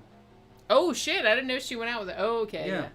I had pictures. Well, you know what? Okay. One of my very early novels, I used that dude as, like, a model, because sometimes you have, like, pictures of it, you're like, so you can describe the person and, like, you can picture them. I used him as, like, a model for one of my characters in one of my very, very early novels. See, which what's I funny is that yet. She knows I've been around and know all these people, but she doesn't know that I knew that it was that deep. No, yeah, it was that deep. Well, I knew that she had dated Voltaire. Yeah. I knew she went, you know. Yeah, but her, like, ex before him was John Koviak. Oh, okay. So, yeah, I didn't know that. Because I knew that, you know, I knew who that dude was. Yeah. He was in Propaganda. I used to get every issue of that. Okay, I'm gonna show that dude's super super hot. Let's find a picture of that. If you're listening to the audio, I'm sorry that you can't see all this stuff, but you know, what are you gonna do? I'm gonna try to fucking full screen a damn picture of John Koviak. I mean, you have to sit, like, when I was in high school, like, the dude that I was super in love with was like Robert Smith, but like 100 times hotter. He had, like, the big haystack black hair, the eyeliner. Oh, he had, like, this awesome, like, fucking jawline. Beautiful. Him and, like, this other guy that worked at... Oh, man, there was this dude, I can't remember his name now. Yeah. Look at that! That was John Koviak. Yeah! Although I knew he had, like, white hair later. Yeah. I was more familiar with the white hair. All right, but it was like, I'm gonna give these girls a feast. Yeah, do it. Yeah. And Tanya was fucking gorgeous. Fucking gorgeous. She was my best friend in Boston. Well, she was a Chanel fucking girl. Yeah. I mean... Yeah. There was, like, okay, so, yeah, so, like I said, in high school, I was, like, super into, like, this dude where... Yeah, see, there you... Oh, my God. Look at that. See? I like that. That was back when they used to dress in all those fucking German clothes and shit. Well, when they used to look good. Yeah. Back in those days. And, yeah, so it was that guy, and then there was this other dude This is hilarious, you guys, but... There's another one of John. Yeah, see? See, he's kind of famous. He was in. I've never seen that picture, but I've seen I have a bunch of other pictures of him propaganda because like I said, I had a bunch of pictures of him for reference because I used him as like a character reference for one of my really early novels. Find a picture of Tanya, and they'll understand. Why did it get so bright in here all of a sudden? You're fucking up my focus. I did it. Fuck it up. Yeah, look it like all brightened up. I don't know what happened. But yeah, so I was going to say, that guy that was in high school, and there was this other dude, and you guys are going to laugh. He worked at, I don't know if this was a chain, but it was like a German restaurant in a mall, Mr. Dunderbox. He worked at a Mr. Dunderbox in the mall in Daytona, and he was like, I walked past there one day, I was in the mall, like this is back in the 80s. And I was like, what? And I turned around and saw him. He looked just like, he was like this big, tall, skinny. And he had like this beautiful fucking face. And he's had the big Robert Smith hair, like the fucking teased black. And I was just like, oh my God, I'm in love.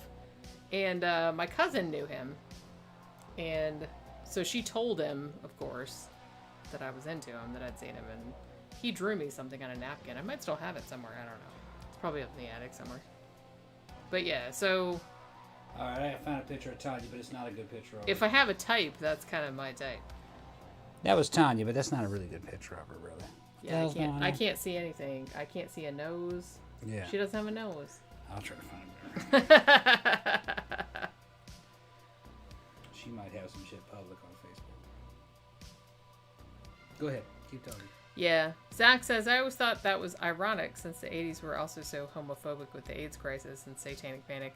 Yeah, it's really weird because I remember very vividly being into all this new wave shit on MTV and stuff like that in the 80s, and everything was very, fucking Boy George and Adam Ant and Prince and all that kind of stuff, and Duran Duran, and I was all into that, and that was kind of the era of dudes kind of not being afraid to look quote unquote feminine, which whatever the fuck that means. But the thing is, though, that was not mainstream.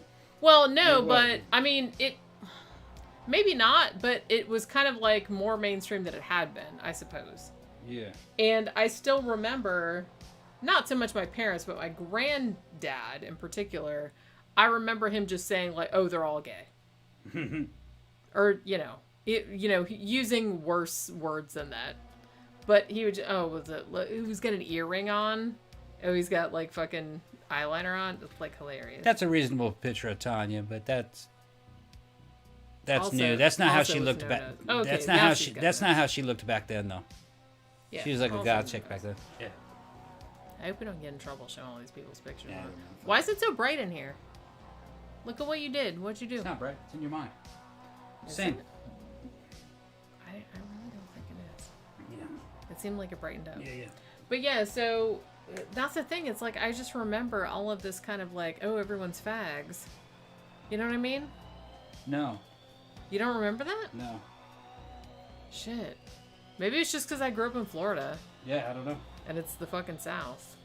Well, I just remember everybody just in being... Mississippi, they didn't say that. Maybe nobody you knew did, but yeah. I knew a lot of people that said that kind of crap. What kind of people you're talking about? Your family? My family, people at my school. All right, yeah. Yeah, all that kind of shit. No.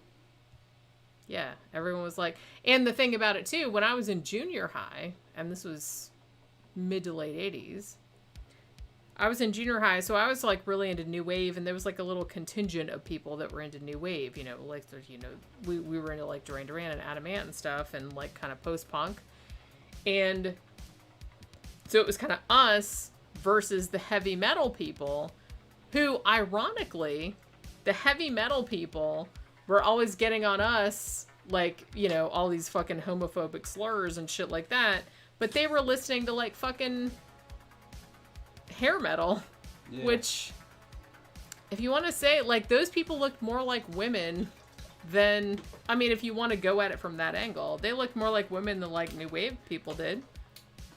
I guess it which was which even back then I thought was like very funny and like hypocritical. I guess that was just where you were in Florida, because in Mississippi I didn't even have that experience. When I was in Mississippi, most of the kids my age in that area all fucking looked like something out of fucking like a new wave band. No, here it was very well, in Daytona where I grew up, there was a very, very small.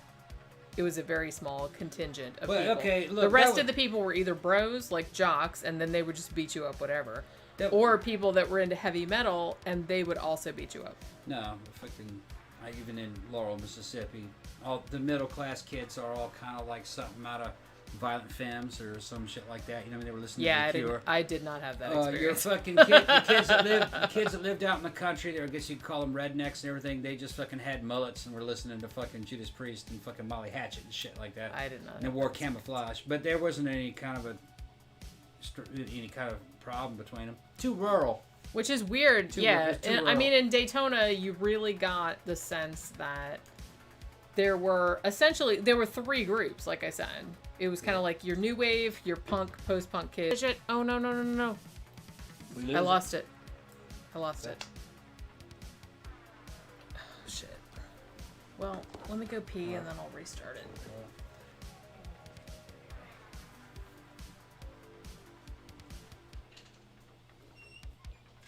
Actually, looks like it's back. Can you guys hear me? Is it back on? Because I can see it here, but I don't see it fucking on that laptop. On that laptop, it's frozen. So the laptop we're streaming off of, the image is frozen. Okay, look, it's back. It's back. Okay, good. It's back. Okay, good. Jenny went ahead and went to the restroom. So we'll just let it continue to run. It just kind of froze up. Back in a second. Yeah, I don't really know what she's talking about. That was her experience. That was Florida. It was a long time ago. And maybe it's because the population density was a little bit higher around here, so they could fucking enter into kind of like tribal warfare or something. But in the real rural parts of fucking Mississippi, nobody gave a shit what you looked like. And we had this back on. We had MTV and we had cable TV. No, it's not on. Yeah, I can say it right there. They can hear me. Did you move it? I didn't get anything. I got nothing. I froze up. Okay. Froze up. They're saying it started to stutter. Yeah, it froze up. Okay. Should I restart? Wait. It might come back. Maybe. Come on, you can do it. Ugh. They're saying it's working for them. Well, that was that last one. Yeah, but how long ago was that? Okay, we're going to restart it. We'll put that. They can't hear you.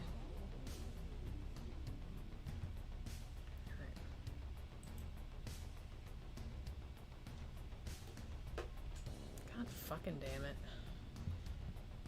We don't usually have this problem. They said they can hear it, but the feed is frozen. Yeah, it's frozen on my shit too. I can't move anything. They can still hear us. That's weird. They can hear us. Is it back? It looks like it's back. Yeah, but no, YouTube's not. It's not? No, I'm just getting black. All right. And then it keeps like freezing up. All right, we're gonna fucking open another stream. Hold on. I gotta restart everything. Yeah. Ugh, fucking. Oh my god, this is so frustrating. Why wouldn't anything work? Just work. Alright, you know what? Fuck off.